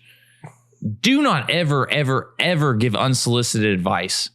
Like form advice. Hey, maybe you should try it this way. Maybe you should try it with, put your elbow a little bit back further. I hate you. Like, personally, I want you to crash your car when you drive home because that is unacceptable. Never give unsolicited gym form advice. Terrible, terrible etiquette. I just think it's funny when fatter people than me give me give you advice. Like, hey, man, have you tried the salads? It's been doing wonders for me. Yeah. Oh, jeez. Well, anyway, like, hey, man, you should spend less time on the weights and more time on the treadmill. This one I can't even believe I'm having to say out loud. But putting personal items on the dumbbell rack. Like, I've seen this multiple times from people where they will put their water bottle in between, like, the 25s on the dumbbells.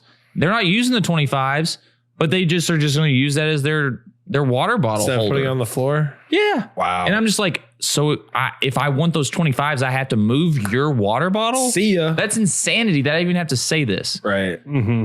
And another on that point, too, is when people do their exercises way too close to the dumbbell rack to where I can't get to the dumbbells I want because you're standing right in front of the rack. Like, move. Take 2 steps back. That's insane to me. You're just going to sit there right in front of all the weights and just do your, like, shoulder shrugs. That's traumatizing. It's not okay. It's not okay. It's not okay. It's just common sense. It's common sense. Have self-awareness. All right. Wait a minute. Last one. If you play your music without headphones, like out loud, it better be good that music. Is mind-blowing. rudeness. And I've seen people do it, and it's mind-blowingly rude. Like just playing your music out loud on your phone. Yeah. Insane. I feel like... And that goes for absolutely everywhere, not just the gym, but like... That's true. Yeah. What? I'd say it's usually not a problem for me because usually I have my headphones on already. So I'm not going to hear it, even if you're playing it. But if I'm hearing your stuff when yeah. I'm also trying to listen to my music and I realize that you're being rude to everybody else, I'm going to notice and be pissed That's off. bad. I mean, this one's not as bad, but if you are rapping along or singing along to your song out loud, Brian's doing that. like you're listening to your song and you're just like, I wish I So like legitimately though, like when I rock out, I may mouth it, but I never go. That's fine. Making my way downtown, walking fat, like while I'm lifting. if you're mouthing it, that's fine. But if you're out there just like, Because it just gets me going. white America, I could be one of you. I'm just like, is this person like schizophrenic that they're talking to themselves? Music out loud and also like talking. I just want Singing like, after or you rapping did that, I your just want song. to do that now. Gosh. Yeah. Let us know what else we should have a debate about. We're now going to transition to our favorite, maybe not our favorite, but probably your favorite part of our show. And that's the draft. Justin, tell us about this draft. We are picking our favorite, I guess the top we would say, but probably more than likely our favorite sitcoms of all time. I thought about maybe trying to look a little bit more into it. Should be 90s, 2000s, but I think overall covers everything. One thing I'm glad is that Ashton, once again, shut the fuck up, Ashton, is behind the camera and he can't pick MASH. I just don't need to hear about how great of a show MASH is. Yeah. I'm sorry. Or Scrubs. I'm sorry. I don't need either one of those two thoughts cross my mind as well. Yeah, so I'm thankful we don't have to wade through those waters. We grew up in the golden era of sitcoms to where it was to the point where there were way too many sitcoms. Like there were sitcoms and it felt so like there was a script to it, right? Where it felt like almost every sitcom was the same one, where you had the clumsy, fugly dad, the super hot mom. How did that guy get her? And then their kids are always acting out. I mean, it was the same. It was the same thing in every sitcom, but there were some good ones that came from that. Aspects of that. I would argue that some of those where they have the hot wife and the fat ugly dad is kind of like an inspirational show for some of us. But I don't need to see 10 different variations of that same show. I'm okay with it. I'm okay with it. I just need it to be I care about representation. It's representation. That's what we need is representation. And these days, we don't need your white America. We don't need that. It was pretty wild. White America! I could be one of you kids. But I am first, right? Pick. Yes. Okay, hit that button.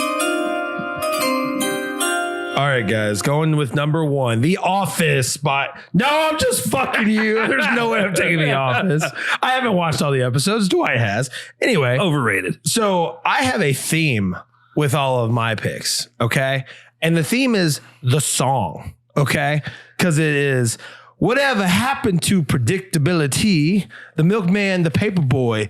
Oh, Justin's so sad right now. This is your number one pick? Full House by far. That's your number one is pick. The number one pick for all sitcoms. You sure Why? you don't want to just stay with The Office? Sure you Are you kidding me right now? Sure you don't want to stay with The Office? Number one. Dude, all right, let's talk about this. Danny Tanner, a clean freak. Who the hell? Like, that's me. He's got a daughter. He's got multiple daughters, DJ and Michelle and Stephanie.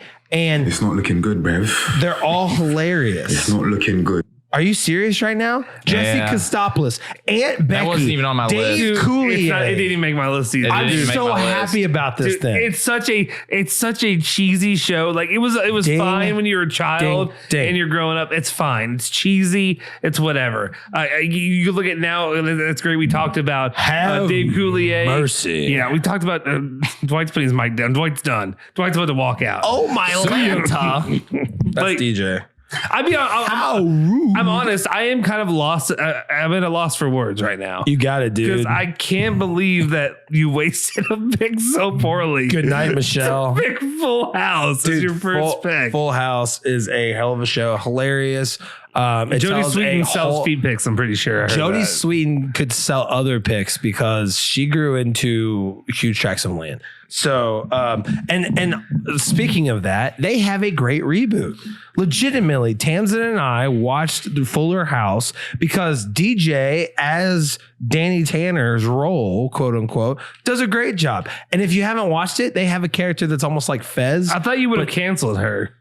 Who? Stephanie? DJ Candace Cameron. Why would I cancel her? What'd she do? She's very right. She's very, very conservative. I'm a registered Republican. So you grew up in the same house as her. Or as him. I don't know. Sure I don't know what he identifies as anymore. Sure did. Yes, You never said your pronouns at the start of the show. You didn't. But I don't. they, she be, he be, she be. I don't know. You realize these are the greatest of all time for you. Well, what I was going to say yeah. was you grew up in the same house as him. Yeah. Like, did you not see this pick coming? Like, did he not watch that like on a regular basis? I remember being young and it being on a lot. Like, back on like when they used to play it on ABC Family or whatever the crap it was. It was just be on. I watched the show, but I never like sat down and was like, this is great. This is fantastic. Full House. More of this, please. Full House is more, stuff. sir. Could I please get more Danny Tanner? His relationship struggle with his dead wife. No, he doesn't have a relationship struggle with his dead wife. He very much respects her, and he's doing right by her by having her brother-in-law come live in his house to help him make sure that he raises her brother-in-law. Their his three brother-in-law. kids. His brother-in-law. Excuse me. I'm sorry. Her brother. His brother. These pronouns are getting out of control. Anyway, I am mind blown that you can't respect Full House. I didn't see that coming. For the great show that it was, and then the Fuller House that the great show ish that it came to be. It's over. Right? By the way, yes, it is. It is concluded. They finished the story, and She Wolves Unite. Did either of the Olsen twins ever come back? No, because fuck them. And they make multiple references to it. And Jessica Stopoulos, do they just hate John on them the whole Stamos, time? and that is the number. Guys, let's be real. Come on. We all know John Stamos is the prettiest motherfucker in the entire. No, he's up there, but he's not. Yeah. No, besides Tom Brady, he is the most beautiful person in this entire world. No. Ryan Reynolds. I disagree with that. Ooh, damn. The dude from Parks and Rec probably is Ron Swanson. You're right. No, Chris Pratt. I gotcha. no. Who else are you talking about? You know who I'm talking about. Parks and Rec? What? Oh, Yeah. Rob Lowe. Yeah, Rob. No, Rob, Jessica that's a Stopoulos. bad. Yeah. Rob Lowe looked great for so long, but like Rob Lowe. he's starting to become the Grim Reaper I don't know, or man. the Crypt Keeper or whatever his name is. He's that taking one's- that. What do you call it? That drug that all the celebrities are taking to Botox? lose weight. That apparently causes Ostepram. gastroparesis or something. Yeah, I need to get some of that. All right, Justin. Push the button for me, baby. Oh, daddy, push more buttons. All right, I have a plethora of options. This one, I don't know if this one's my favorite, but I think overall this one is just so good, and it's one of the greatest. To me, it is probably the greatest sitcom of all time. There's a lot that have come close, but for what it did and where it is and where we are today, it laid the foundation. Seinfeld. To me, this is my number one overall pick. Never heard of it. And What this is is it probably about? what we're going to say is the number one overall pick. To me, pick. greatest sitcom of all time. One of the first where everyone is just a terrible person, but at the Got same a lot time, of problems with you people. they're all kind of terrible people, but you I kind of don't love agree with them. that at all. I don't agree with that at all. Well, that's I agree because with you're your a terrible pick. person. I agree with your pick, but I don't think the only person that I would call probably a bad person would be George.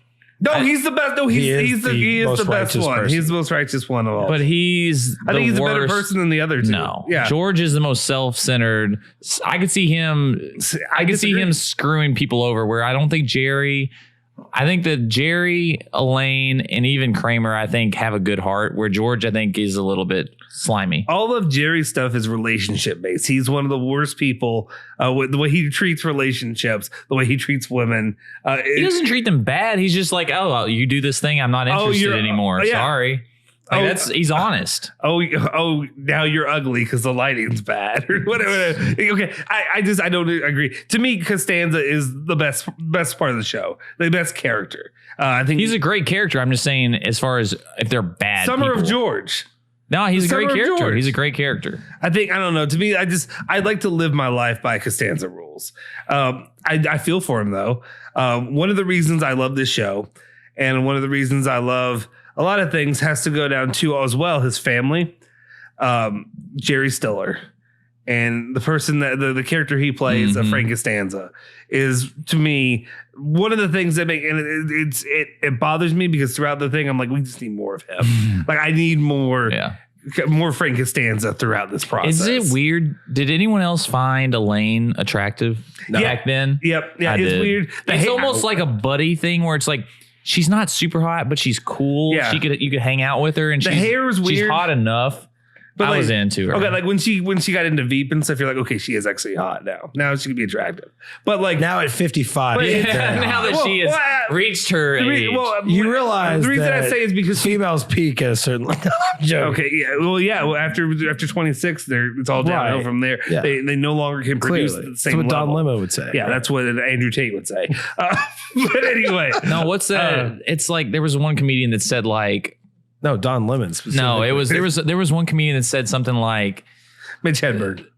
That said something like females are just like Raisin Bran Crunch. They're at their best right before they go bad. And I was like, damn, that kind of makes sense. Well, so I think the main thing that bothered me, I think it was just an 80s, 90s style. And it was whatever was going on with her hair at the time. That's what made me be like, I don't know if she is attractive she was or not. cool. Like you could like bust balls with her. You could like hang out with her. Yeah, but I think there are certain lines where it's like I could see where it could fall out of the attractiveness because it's like it's a little bit too much. Like she's like, open about her relationships and stuff like that. Then it's a little bit much. Favorite episode? Oh, it's Festivus. Festivus. I liked. That's the only one that I know. Dude, Seinfeld's so great. I've seen a few episodes, but I haven't watched the whole thing like Justin. I love the one where I like the one, and this is probably like a sleeper, but I really loved the Soup Nazi a lot. Yeah, I like the Soup Nazi, and I really like the one where you don't double dip the chip. Yes, I love that one too. Those are good. I think no soup for you. I think my favorite one is the bet. Is that what it's called? That's a great one. Where they all try to go whoever can go longest without masturbating. Kramer just like as soon as they make the bet, he leaves. He's like, I'm out. He's like, I've already lost. It's so good. That one's probably one of my favorites. There's so many. Costanza where he does the opposite of everything that he's ever done, and he becomes super successful. The whole process. He's like every choice I make is wrong. These pretzels are making me thirsty. It's just it is good. I mean, that was definitely on my list. Yeah. So I'm sad that I didn't get that one. All right, there we go. Let's move it on to Dwight's first. I guess 2 picks, but let's get him on. And I think this one's going to be obvious. I mean, this one is obvious because I quote it nonstop. It's an integral part of my life. And that's The Office. I mean, The Office is awesome. You can't beat The Office. Obviously, it had its down years when Michael Scott left. Yeah. It got a little bit worse. And it was they went through a weird phase. But I liked it when Will Ferrell was on it.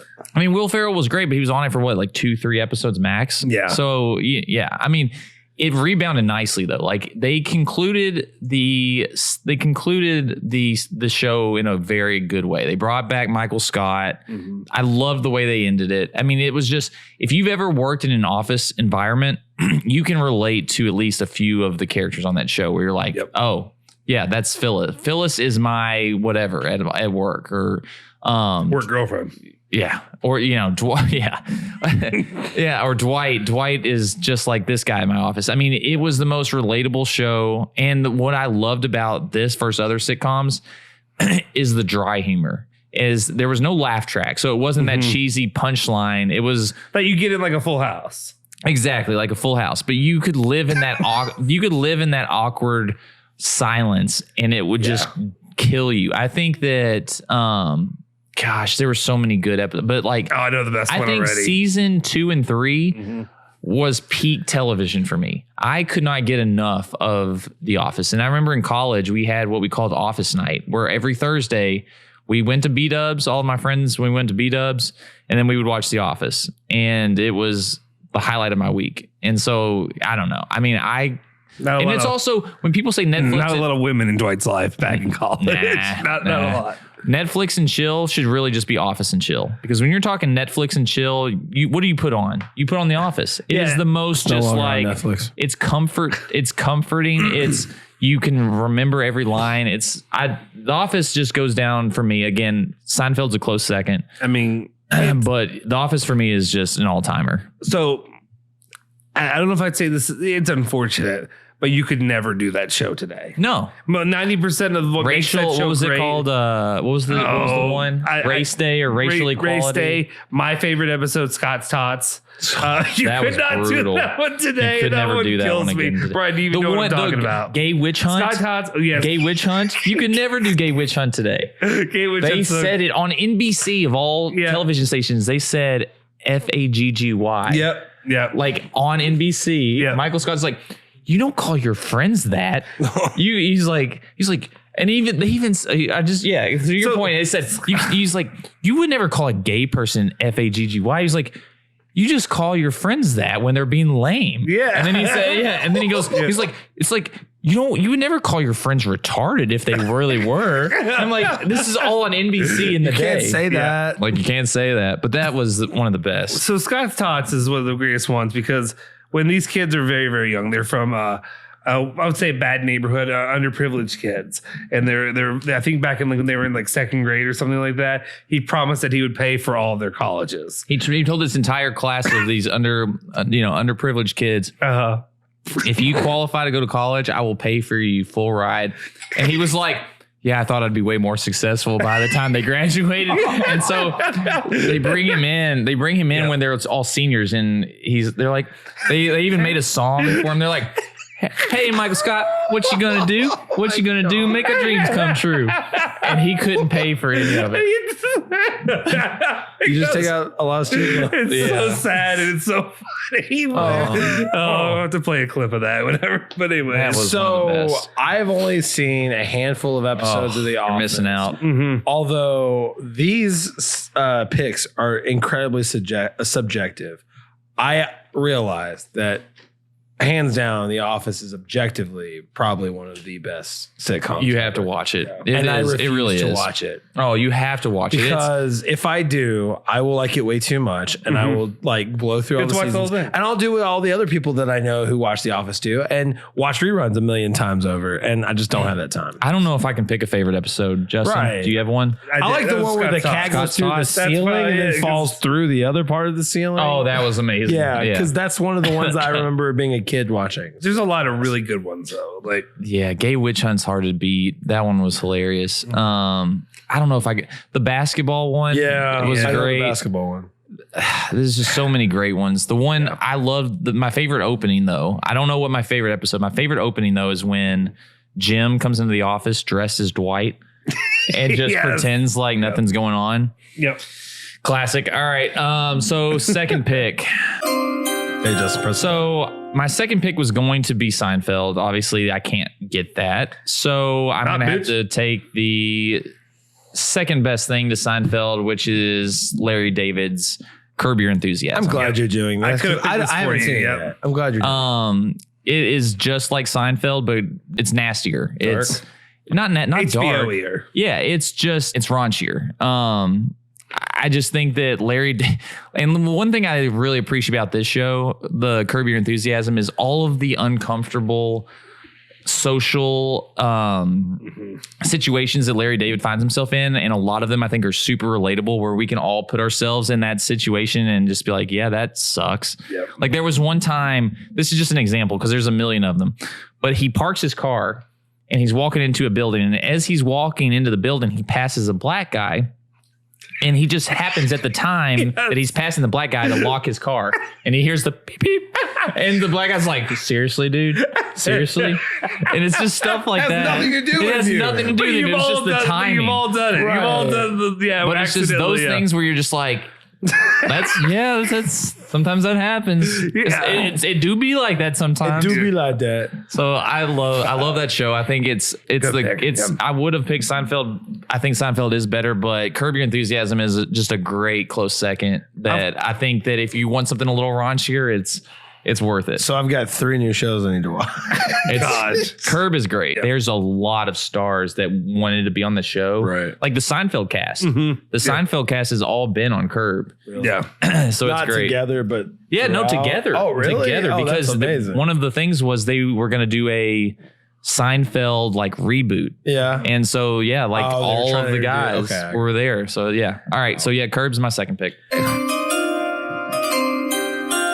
This one I feel like you guys are going to disagree with, but I love this show. It's one of my favorites. King of Queens to me is one of my favorites. I know you're not going to like it because so many people hate Kevin James. I actually love Kevin James. I like him. Maybe don't think he fits well in with some of the other things he does, like the Adam Sandler stuff. Yeah. Sometimes it's good. It's hit or miss. But King of Queens to me, the show as a whole is one of my favorite sitcoms of all time, mainly because of You've already going said back it. to it. And that's what I was leading to. I knew you were going to guess it, obviously, or not guess it, but I told you. Oh, I knew it was happening. Because of Frank Costanza in Seinfeld, he takes that character and goes to the next level. Jerry Stiller is Arthur Spooner. Yes. And it's the greatest part of the show, or just the shenanigans and shit that he gets into throughout the show, hitting on other women, the things he does with Spencer and Spence and all the other things that are going on with that. As well as I also just enjoy, you get the fat guy with the attractive wife. Yeah, like all of them. She's an attractive wife, but she's kind of a pain in the ass. She's her voice, Leah Remini. Yeah, she should get it. She can get it. She was good looking on the show, but she drastically had she changes. I'll just say that she was hotter in some seasons than others. She got pregnant and had a kid. Yeah. And then that's gross. Weight. Yeah, she did. Nasty. And then also Deacon was one of my favorite characters on the show. A lot of to me, I don't know. I can't really go into because I feel like Dwight doesn't like the show. Brian, I don't know how much Deacon, Brian. Oh, dude, Kevin. No. King of Queens was watched habitually on WB by me in my room. Yeah. Yes. I think you and I were probably watching the same show. Yeah. At the same time. In different rooms. But the dynamic of Kevin James and Victor Williams, who played Deacon, was great. I like that. Deacon is in well. the new Justified series, and he's great in that too. So you guys should give it a try to Justified. Yeah. I like the show. I did watch it quite a bit actually, growing up, but it didn't make my list. I didn't think it was good enough to be an all-time sitcom show, but I liked it. There was one show that I don't know if I'm going to pick, but there was one show that was always, I think, tied to this show in a way. Like maybe they all came. This show that I'm thinking of, which I'm not going to say yet, like either came before or after this show. Oh yeah, it was before, which I think was better. But I know there's a buddy of mine. There's a buddy of mine that loves Kings of Queens too. So you're not alone in this. I think it was a good show. I just don't know if it was an all-time. I think also the show was very timely for me. It was literally late 1990s, early 2000s. It falls right into my favorite demographic. When we're growing up. So a lot of relational time periods to that. And then, but yes, the one you're thinking about is definitely was before. Okay, got it. I have to know. I don't know. No, I guess you'll find out. I guess you'll find out before it's all over.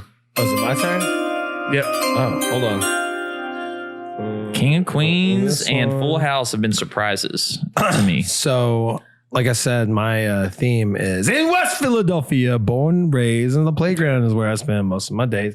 You guys want to join me? For real? This is like one of the best theme songs of I don't know it. He's doing Fresh Prince. What's that? What's Fresh Prince? So Uncle Phil, Will Smith, Carlton, are you kidding me? And then Jeffrey the butler. Like, oh, the new one? The one that came out like a year or two ago? That's called Bel Air. Oh. And that's awful. And by awful, I mean I've not seen it. And nor will I. It's because serious. Will Smith's not in it, and it's a drama. Real talk. When did this? So and I'm not trying to demean the pick because I just truly have not seen enough episodes of this show. Yeah, I felt like I was maybe it was just me. I felt like I was a little bit young when it was at its peak. No, that's fair. And I'm not talking about the time in which it was in its peak. I'm talking about reruns. So, Full House came out in 87 and ran until 1995.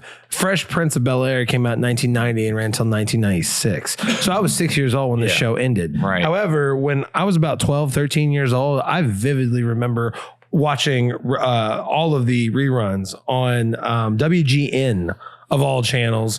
I have a vivid memory of sitting downstairs in our house in Shelbyville, sunburnt to hell, eating DQ soft serve ice cream because my mom got it for me, and watching Fresh Prince of Bel Air, eating lean cuisines because we were all as a family going to lose weight. We thought we were going to not be fat anymore by eating lean cuisines. And then we watched Uncle Phil. Brandon had 6 lean cuisines in front of him. I'm losing it. But we had soft serve. The more I eat, the more the weight drops off me. He had a bucket of soft serve ice cream. So real talk. I don't mean to demean like the purpose of the show in any way, shape, or form. Like, as a white individual, watching this show was a introduction to some of the racial issues that I had no concept of as a adolescent, and having to put into perspective some of the trials and tribulations of people of a different race was interesting to me, and also enlightening, because it wasn't something that I had to deal with, but also the dichotomy between the poor black people and rich black people. And I mean, they showcase that throughout the entire show with Will's background, Will's family, and then obviously Carlton and Uncle Phil's family in Bel Air. And the one thing that I have to say is that I'm just so happy that Carlton's still getting work. He's on AM. Seems like a game show, videos. Just finished some. Yeah, I've seen him on that. Ribeiro. He was the host of the 4th of July Washington D.C. fireworks show this year. I was just like, my wife made me watch that. I was like, I don't want to watch this. Is like, well, Carlton's on it, I'm gonna watch it, and then. So was it funny? It was. It's okay. Hilarious. Let me tap in. This show, it wasn't on my list somehow. I guess I forgot it. But no, this was one of the greatest sitcoms, I think, of all time, because when you're talking about family value ones, it's one that you said it was one of the first, like you said, black family ones, but also like as a white family or white individuals, you could watch this and relate to it and understand it at a different level. Will Smith. But also identify with the plight that they're talking about that I've never even thought of before. And even outside of like the racial issues, just some of the normal things that come up there. Sure. The most touching issue to me, I think one of the best parts is literally take my thunder. Go ahead. Go ahead and say it. Go ahead. Okay. Go ahead. It's just overall like the story of Will Smith, of like him growing up and then going and having to go lay the smack down on Chris Rock. That was really what this show said. No, I'm sorry. I had to go to it, but no, keep my wife's name out your fucking mouth. No, but literally him going in and kind of being somewhat of a nuisance to Uncle Phil, and like being kind of like, at first as a kid you're watching this, you're like, oh, this Uncle Phil is an AH to him, or like he is. Why is he so mean to him, or whatever? Yeah. He's just a kid, because you're a kid. You relate to it differently. And as you watch it, as you get older and you watch it and you grow up, it's very different. You look at it and like he's trying to be a father figure to Will, who doesn't have a father, who goes through the entire process of like not understanding why his dad wasn't there and things like that. And then you see Uncle Phil, the relationship that they have. And that one, why do you want me, man? Why do you want me? I watched clips today, right before, trying to obviously get prepared for this. Yeah. And of course that clip came up, and it was the story of his dad who, shows up, pretends like he's going to be a dad again when Will's, 18, 19, 20 years old. Mm-hmm. And, he's trying to sneak out the door, and Uncle Phil says, I'm not going to carry your weight for you. You need to tell Will. He says, I'm not going to tell him. He's just walking out the door. Mm-hmm. And Will, walks in right when he's walking out the door, says, where are you going, Dad? And he's, oh, I'm sorry, I'm not going to be able to make it. Will plays it off like he's completely fine. And then, Dad leaves, and Uncle Phil's like, it's okay to be angry. And Will's trying to play it off. And I can identify with that as having a biological father who never had any sort of relationship with us, but then also having a stepfather who, necessarily wasn't a father figure because it was domineering for us as a family with our mom. And so not knowing a fatherly figure or having somebody in your life to teach you fatherly things, I identify with that. And then he says, why didn't he want me? Like, that's not something that I've ever had to be concerned about for me. Yeah. But in that moment, Will is such an incredible actor that I felt for him like it was his actual biological dad being like, peace out. And I'm sure there's a lot of people in this world that can identify with that specific moment. And he has relationship issues with his father. In real life? Oh, yeah, I should have known. He does have, that was like, that wasn't just acting. That was actually, I think they've actually dived into it in like things post this where they talked about it and said that it wasn't just like, he was acting, but it was also real for him. Like, cause he had, his father has been alive and around, but not like a good father. I knew that his mom had been like the dominant force in his life for good, and that she, so it's just his success. Really get into it. And it's just like the character of Uncle Phil is fantastic. Yeah, And to me, he was that's the really true father yeah. figure, But he's fun too, and like a lot of the Right. stuff that they did throughout the whole show was great. Yeah. Regardless of Will Smith's And just that relationship actor by with the itself. original and Viv. I mean, that actor is amazing. Yes. The Uncle Phil's actor. Yeah. R.I.P. All right. So now you get your third pick. Oh, sweet. Raps back to you. Hanging out down the street. Nobody wants to You join son us. of a Same bitch. old thing. Come on, put a foot up your we ass. did last week. That was actually on Nothing. that was on my list. That Yeah. was No, it was on my list. That's I a great pick. said good No, it's a day. great pick. that's a good day. You So, dumbass. There is so much going on with that 70s show. Oh, It was it was a from great 1998 show. to 2006. And I remember when it first came out, I wasn't allowed to watch any part Yep. of it. But by the end of the show, I was coming on and I had to go back. I was coming. I was Mila Kunis. dude, Mila Kunis by itself. She was, worth she was watching. not even like 18. she was She was like 16 years old. So in you should get arrested. 2006, She lied. Go to when prison. she got hired. Go straight to horny jail. So again, guys, in Bonk. Bonk. In 1998, she was 16 years old. That's I when the wasn't show watching when started. she was 16 years old. You were I was watching reruns in and the she was early still 16 years old. 2000s, and that was when the new episodes were still coming out. I was like, "What is this show? I need to go back and watch."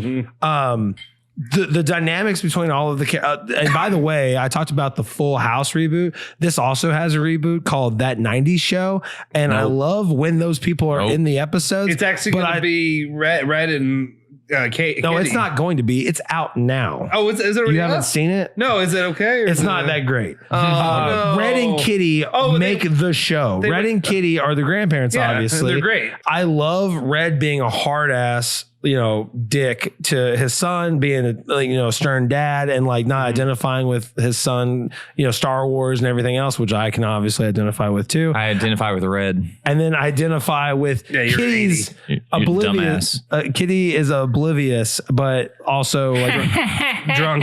yes. I love her character. I love her as an actress, and I don't think there was a better role for her. Is this show? Is it Disney-fied at all? I know it's not Disney, but you know what I mean. Like, is it too light, or is it still like very much that 70s Well, show? let's focus on that 70s show. Let's focus on this because I want to bask in the greatness that was that 70s show. I just want to say, I'm telling you, the government has a car that runs on water, and the only reason that they don't want us to have it is because we'll buy all the water. Well, it's the same reason why the government hasn't told us about aliens, which brings me. Good point. Yeah.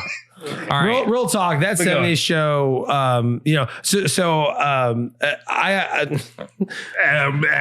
there's another show that's coming up that I'm about to explain here in just a second. And my reference point for that period of time is based upon my understanding of that show.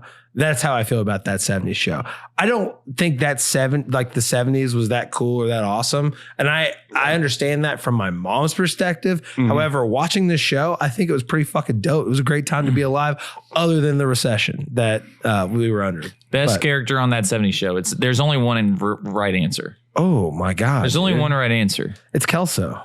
That's the wrong answer. The right answer. I said it was Please. Red Foreman. It's Red Foreman. I mean, Yeah. he it's is Red. the best character on that show. I don't disagree with that Hilarious. statement. He's one note though. but that's the best note. It's the fair. G spot especially note. as oh my God. It's the Especially- brown note. It's the note that makes everyone happy. See, I literally put it under here because I had it under my list. Red Foreman and the dynamic of the parents in the show was masterfully worked in. Like it's the greatest combination of like it's not just like these kids are the main characters and their parents are also there. Yeah. It's they're another storyline of themselves. I going can through see my the relationships grandma and all. being Kitty in the 70s. Oh See- no! If you look at it, literally, grandmom and granddad. Yes. for those two, because they all told us that granddad was a complete asshole. Yes. and like Hard ass. mean and stuff all Right. the time. Red, perfectly. Yes. Grandma was drunk. Yes. and happy all Yes. the time. Kitty, Oblivious. Perfect. Yeah. It's the bet. No, it's a great pick. I had it on my list, so I can't argue with that. That's one of those shows too that there were reruns on all the time. And you could but you know what I'm saying? I know. But it's just like, that's not on the list. that's not on the list. We're on our TV right now is Big Bang Theory, and it's terrible. That is but not I'm just on the saying, list. as we were kids, you would see it on your TV all the time. Yes. And you would always That's worth be watching. totally cool with it. Right. You'd be like, yeah. Yeah. I've seen this episode 5 It's times. It's great. fine. I want to watch it again. I mean, honestly, too, with I mean, we'll get to the other one, but I do think that when Eric broke up, when they were like kind of having their thing, that was heart wrenching for me. Yeah. It was hard for me to watch.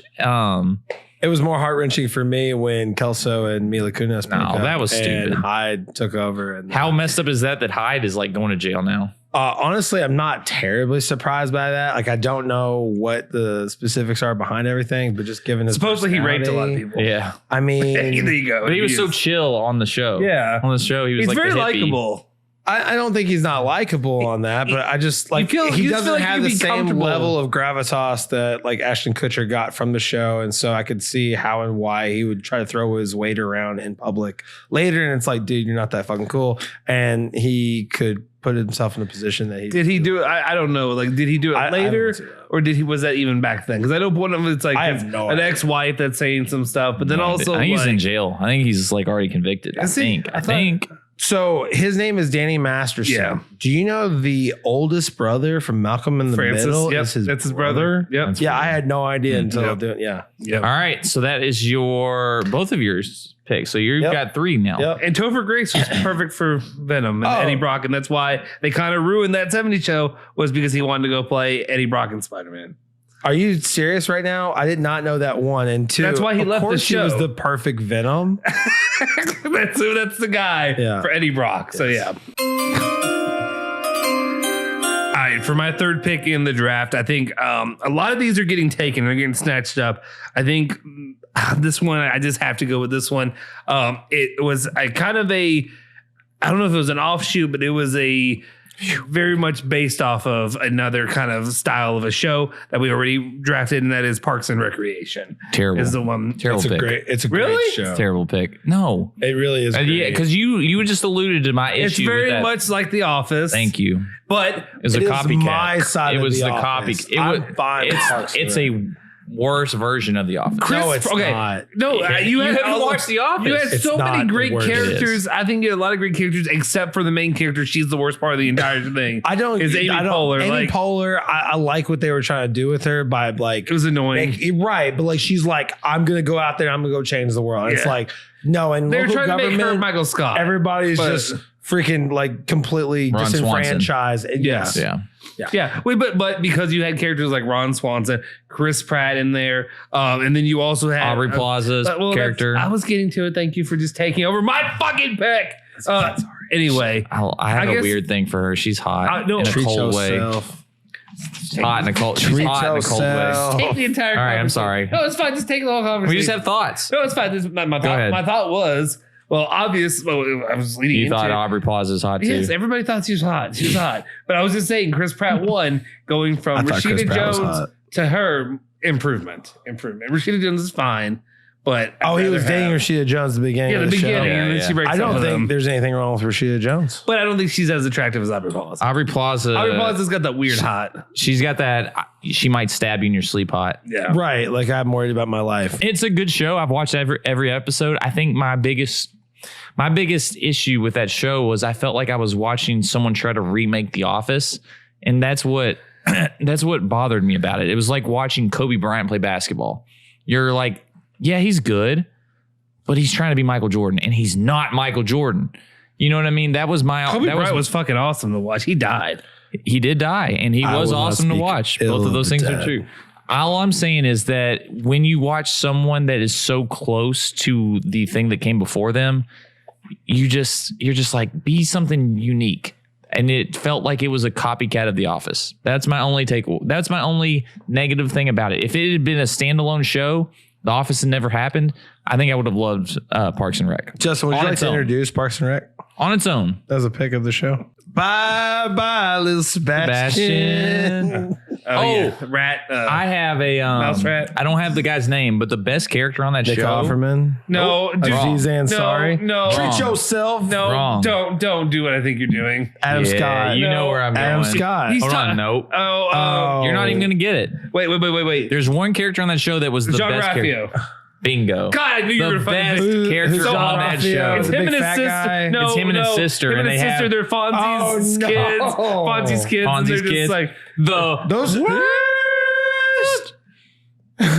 Wait, in the show they were Fonzie's kids, or in real life? No, they're in- Fonzie's on the he's show. in the show. It's not Fonzie, but Henry it's Winkler? Yeah, but Yes. he's there Yeah. and he's their parent. He's and- their dad. Yeah, he's their dad. And they can all do this no stuff. wrong. Okay, I sort of remember that now. Don't be suspicious. Don't be suspicious. What did That's he had that like whole a cl- thing. he had It's he had a club like because he was best friends with Aziz Ansari. Aziz Yeah, Ansari. yeah. It's he's the best character on the show. It was so stupid, By but far. it was good. He played Sonic. Having He was- worked he was in the local voice of Sonic government, in the- I fully identify with Parks and Rec. Yes, It's a good show. I just think that it's Kobe to The Office being MJ. I just love. Would you not put that- Kobe in the top 10 of all time players? Yes, I wouldn't put it in my top 4. But yeah, it's a good pick. Well, it's solid. We're okay. How many picks are we in? I already? don't know. See if I count.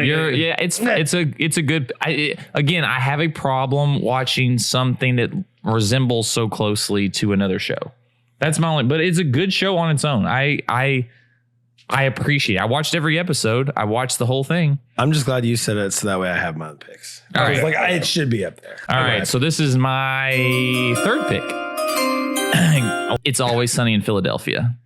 That show Never seen that. kills me. Yeah, It kills me. really good. You know how Brian, how you said like you identify like that 70s show with that time period or something like that. Yeah. I identify that show like whenever I think of Philadelphia, Yeah. I'm like, well, that show's just Right. that I've been to show is Philadelphia already I've seen because- Philadelphia yeah. through that show. Man, how did I forget about Always? I almost like don't even consider it a sitcom. It's a sitcom. Yeah, it is, but I completely forgot. Charlie Work. That show is the most. That show push. You know how you said that The Office could never Yeah. be made during this time. But they still do it. They still, yeah. It's Always Sunny pushes the boundaries of what is acceptable for television. Like Yeah. it is so Daily basis. hilarious. Yeah. I mean, yeah, Charlie Work. What's the song that you used to always sing when we were in the fraternity? Because Day of- Man. the Day Man, Fighter of the Night Man, Champion of the Sun. I know all the lyrics because I had to do it for Oh whatever. my I had to do gosh. the whole thing. I mean, the way the characters all just fit Oh. together, Mac being like this,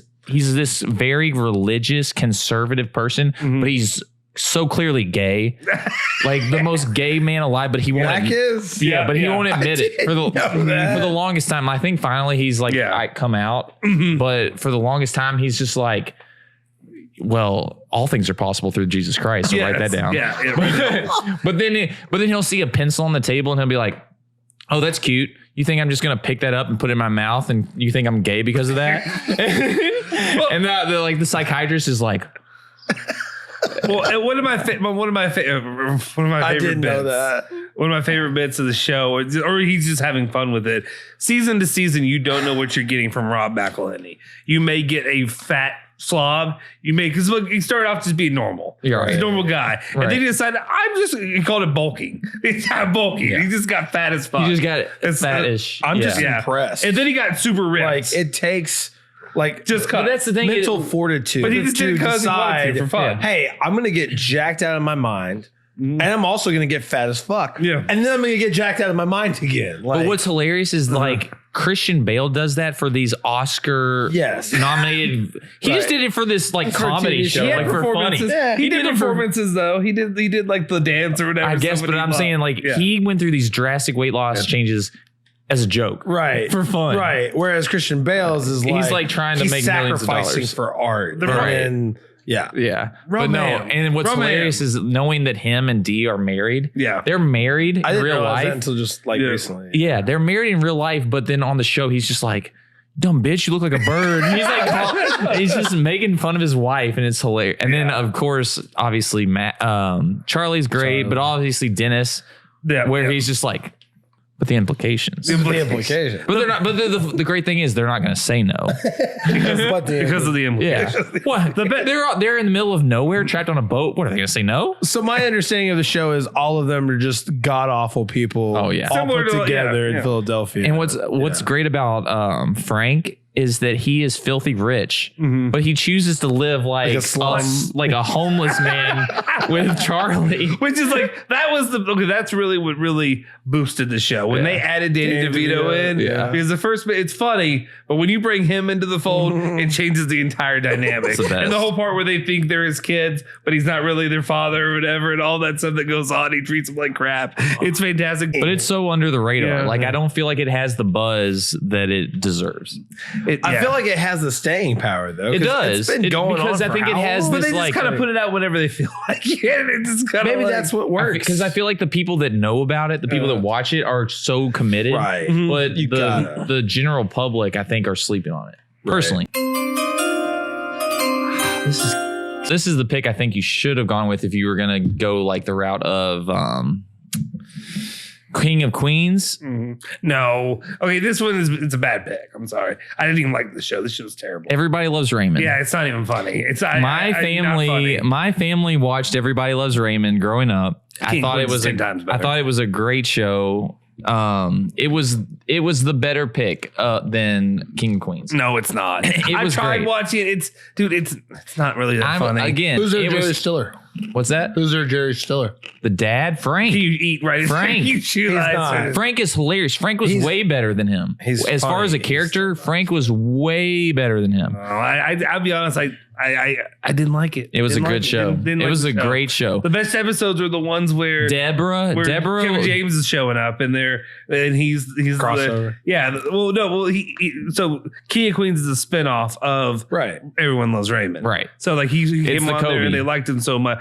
Again, you're taking all the Kobe picks. I'm taking all the MJ picks. I think maybe it's more of the LeBron because LeBron's better than Michael Jordan. Well, that shows you where your like takes are. That's terrible. I don't know. I just like it was a fine show, but like every time I watched it, it was just like it's not as fun. It didn't hit me the same way it hit like other people. Other people like I loved Everybody Loves Raymond. I thought that they was so when you think of that era of TV. You think of like all of the shows that had that same script, basically. Yeah. Everybody Loves Raymond was kind of the like that. It was the front runner. It was the leader of that genre of sitcom. I don't disagree with your statement. I just didn't like it as much. That's fine. You don't have to like it, but it was great. Yeah. It was good. That was on it. That was before we had like, TiVo and YouTube TV where you could watch things whenever you wanted. I was about to ask you, that was TiVo. Yeah. TVR is what I was thinking. Well, the same thing. But that was appointment TV for my family. My family like literally scheduled sitting down to watch Everybody Loves Raymond, and we loved it. It was great. Explains a lot. It was a great TV show. Yeah, just on an Italian family. Yeah, it was a great show. It was more Italian than Justin will ever be. I liked the bigger brother. Is that Robert? Robert was great. His voice and like his demeanor as being just this monster. This big dude. Yeah, it was a good show. Great show. All right, that's what I got. That's bad pick. You guys are Going terrible. You guys don't know what you're talking about. All right, this is going to be one that's going to get everybody's panties in a wad, and everybody's going to be like, "No, I disagree. This one's not that good." It probably wasn't, but it's one that I can deal with. And I can enjoy it. I'm going to pick this one for my wife. That's what I'm going to do. And we're just going to go with, and this one was a generational one. Regardless of what you think. Yeah, we're going to go with, I'm going to pick Friends. I'm going to pick Friends. That's a I want votes pick. That's all that. Well, it might be. That life was gonna be this way. Yes, that's a pander vote. Yes, I'm pandering for votes. That's a pander pick. Great theme song. I didn't even watch the show, and I liked the theme song. I had it at the MP3 when I was a kid. I'm actually mad. Rembrandt's song was a banger.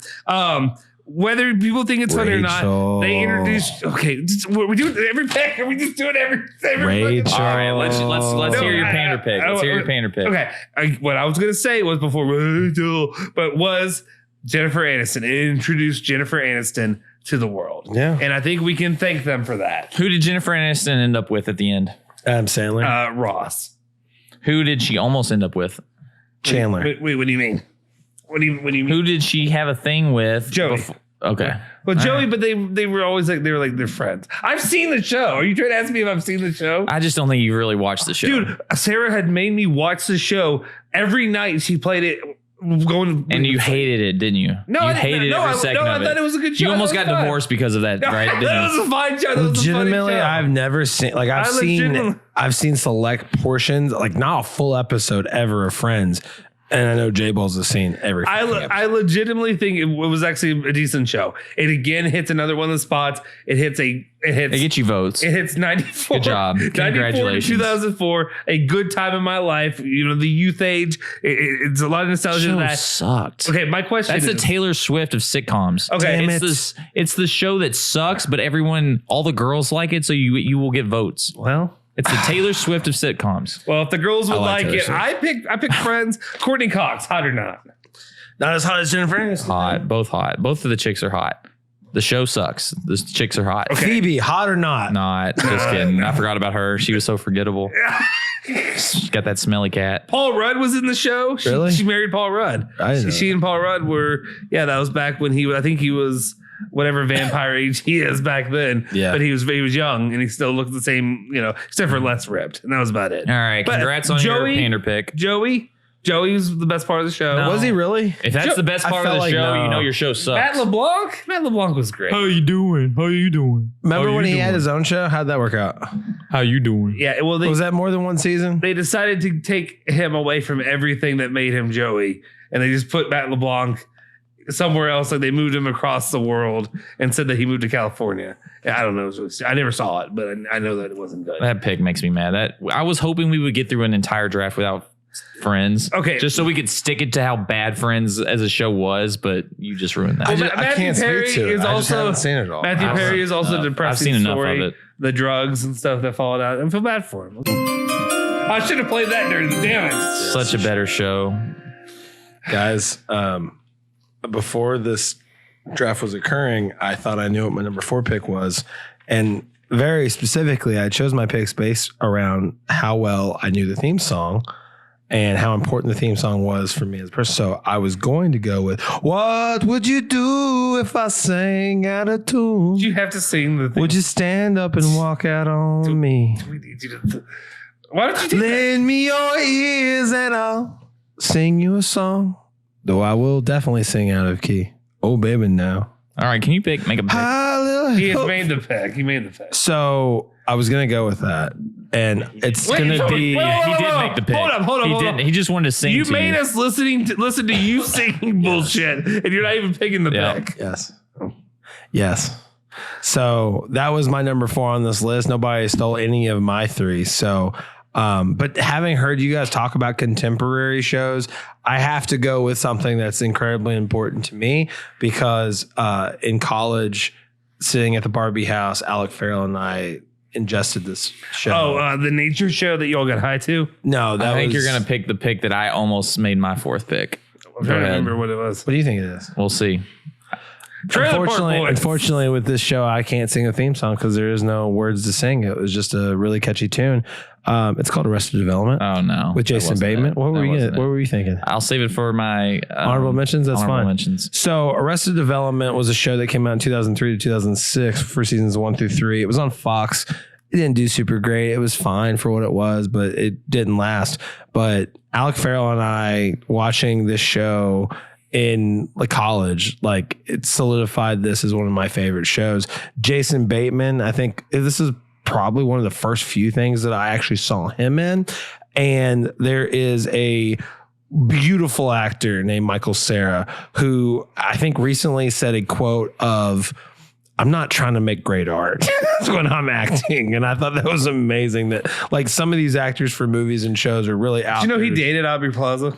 I'm not surprised by that because has to be Aubrey the most Plaza was just awkward, choosing to do that. It wasn't because she was wanted to date attracted it. to him. Right. Yeah. She's just like, let's try I was it. gonna say, that Let's sounds just like see the what most it's like. awkward couple Only of all reason I time. knew this is there was a video of them from back when they were dating, and they were doing interviews on a red carpet or something, and he just kept grabbing at her mic or something like that when she's trying to talk into it, and she just flipped that the fuck out on him. Really? It was like people were saying that she's so fucking weird that she could have been joking when she was flipping out, but nobody knows.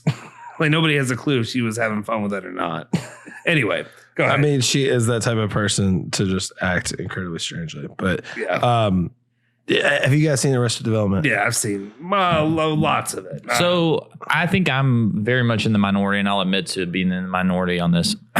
I started it, but I didn't finish it because I just wasn't into it that much. So I could see myself probably doing that if I didn't have other people to watch it with. Yeah. But because Farrell and I were playing off of each other, like we would watch episode after episode after episode. Like I know Clay, our friend Clay, he always said how funny it was.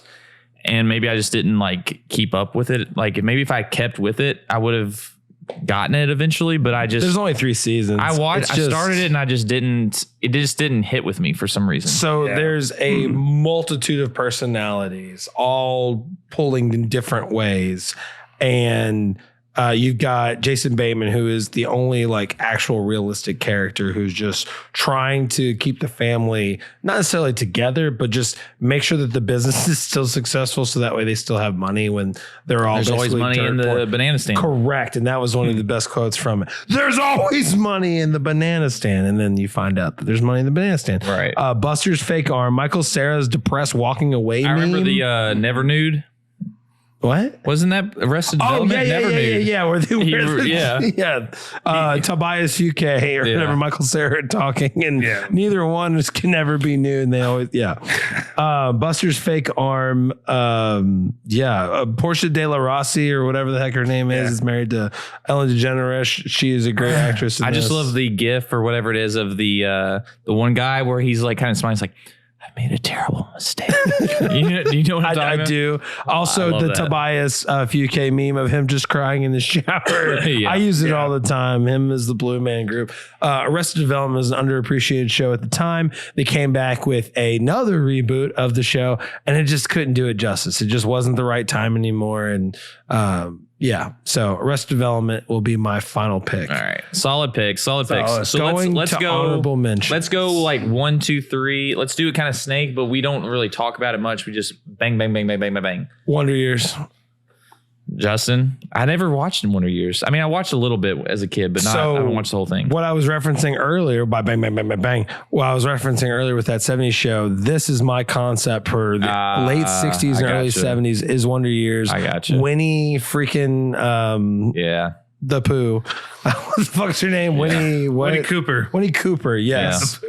I watched a little bit of that show. And I love the finale wraps it all up by saying, this was like the beautiful part and the wonder of those years as a child. However, you don't end up with your childhood crush. Yeah. Like, well, that's what was crushing me about that 70s show was, are they really, is Eric really not going to get with her? Yeah. And so that was what hurt. No, all right, Justin. Yeah. I would have to say the George Lopez show, waking up the only time you never. Are you being serious right now? You never actually watched the show. Such a garbage you'd wake up in the middle of the night to the jumping up you know what I'm talking about? It's like there's a stupid, I don't know if it's the end of the show or the beginning of the show. I think it's the theme song, but you never watch the show. But it would always be with that Low Rider song playing. The production and then, thing. but it'd be playing. It would just, you'd never watch it, but it would be on. I thought his relationship with his mom, that was like the great part. I don't remember that show very well. That show was terrible. Other than just those two. It was garbage. I think this was almost my fourth. So we got to keep it rolling. So we're going on a long time. I don't remember her. This was almost my fourth pick. I was so close to picking this, but it seemed a little bit close with Always Sunny, and that's Workaholics. Oh, dude, is that a sitcom? Like, can that be counted as a sitcom? Yeah. Like, okay, that's number 5. I actually bought. No, it's my 5. So I honestly, that was one of the few ones where I literally bought a couple seasons on DVD. Workaholics. I bought Chappelle. That was more modern, but it was a great show. What I hate though is like the first few seasons I really got into, and then somehow it just like disappeared, and I never finished it. I watched every one. Pretty sure Graham Alec and I definitely watched. I watched every one. Yeah. It stayed good. Yeah, glad I wore my big dick jeans today. I legitimately. So Tamsin and I, like literally a month ago, watched at a movie that they made like 18 or 19 or something. And like, then it was, okay, well, we watched this one. All right, hey, there's another movie of them being the exact same characters. Yeah, it's a movie. Yeah. We're going to watch that one too. And like, she was laughing. Yeah. And it's like, okay, it's not just my humor. No, that was one of those shows where it almost seemed like three friends made a show together. That's exactly what happened. Like low budget. And it just was hilarious. So it makes me sad because Adam Devine is the only person who's like really still doing grown that out thing. of that. But like Jers and Blake play in the background of his stuff. Like he keeps them with him. Yeah. But they're not like the well-known actors. Right. Yeah. Right. Justin, any others? Yeah, the Jim Belushi show. That's a lot. Forgot about that. Oh my God. Yeah. That's You're just naming sitcoms, not good sitcoms. I'm thinking terrible sitcoms. things. I was just trying to think of like, what are comedian names? The blank show, the Jim Belushi, the George Lopez. You know what show. we talked about? Yeah, we talked about this show previously. And I think it's. Yes. Wow. I know you guys might push back on this as being a sitcom, but I think by definition it is. Ted Lasso. I was gonna say this. I mean, it should be on there. Yeah, I haven't seen it. You're missing out. Can I just name some? Yeah, go for it. Just name some. Rattle them off. Blue Mountain State. Never watched it. Never watched it. Oh man, that is a sitcom. That would have been on my top 4. Holy crap! Okay, drop friends. The very first episode, they put an Oreo between up his butt cheeks, and make him run. Oh, good. And I was like, all right, well, I'm invested. Like, let's go ahead and watch the rest of this. Blue Mountain State. You know what? I'm still so upset with myself because I love that show so much. And then the movie came out, and I never watched the movie. I still haven't watched it to this day. I definitely have. That movie and Joe Dirt both came out in like 2015. Yeah. And I was like, I'm going to save this up and I'm going to sit down. I'm going to watch it. And I forgot to ever watch it. And here we are 8 years later. And I still haven't watched it. You definitely need to. Yeah. You want to rattle off a few more? The girl in there. Nice. I mean, yeah. They introduced her later. Nice. The sister of the goat. Yeah. Whatever. Yeah. The goat dude. Yeah. It kind of reminds me if you ever seen Letterkenny. Oh, dude, Letterkenny. That's a sitcom. Yeah. So Letterkenny. So I talked about the Wonder Years as honorable mention. That was my reference point for late 60s, early 70s. Boy Meets World as a kid's Garbage show. Yeah, I it's do. not garbage, but it is my reference point for like an early 90s era, not error. It's interesting that Fred Savage, his brother, played somebody from the late 60s, early 70s. I mean, it was a great kid show. Like, to me, it's garbage. No, it's not. It's not at all. It's garbage. Topanga, yes, please, more of that. Malcolm in the Middle. overall- Malcolm in the Middle is a good pick. Malcolm in the Middle is a good pick. If we're gonna do Mount Rushmore, Mount Flushmore, worst sitcom, in my opinion, was oh God, I'm what happened to the scrambled eggs? Frasier. Oh, the Frasier, worst sitcom of all time. I do agree. That was one that is just absolutely loved that I just don't understand. Like, I've tried watching it and I'm like, oh, you have to be smart. No, you don't have to be smart. No, they wanted you to think that you had to be smart to like it. It's not a good show. It's just not funny. All right, so I think that wraps up the draft. Vote for Dwight. I think my picks speak for themselves. Thanks once again for tuning in to the Now We Can Talk Like Men podcast. If you haven't already, smash that like button, hit the subscribe button, hit that bell icon to stay notified for all of our latest videos. You can follow us on all of our social media on Instagram, Twitter, all that good stuff at NWCTLM on Twitter. You can follow us on Instagram at Now We Can Talk Like Men. You can also do that on TikTok as well. If you want, you can follow our individual Twitter accounts. I'm at Justin Sofro. He's at Dwight NWCTLM, and he is BBowls90. We will see you guys next time.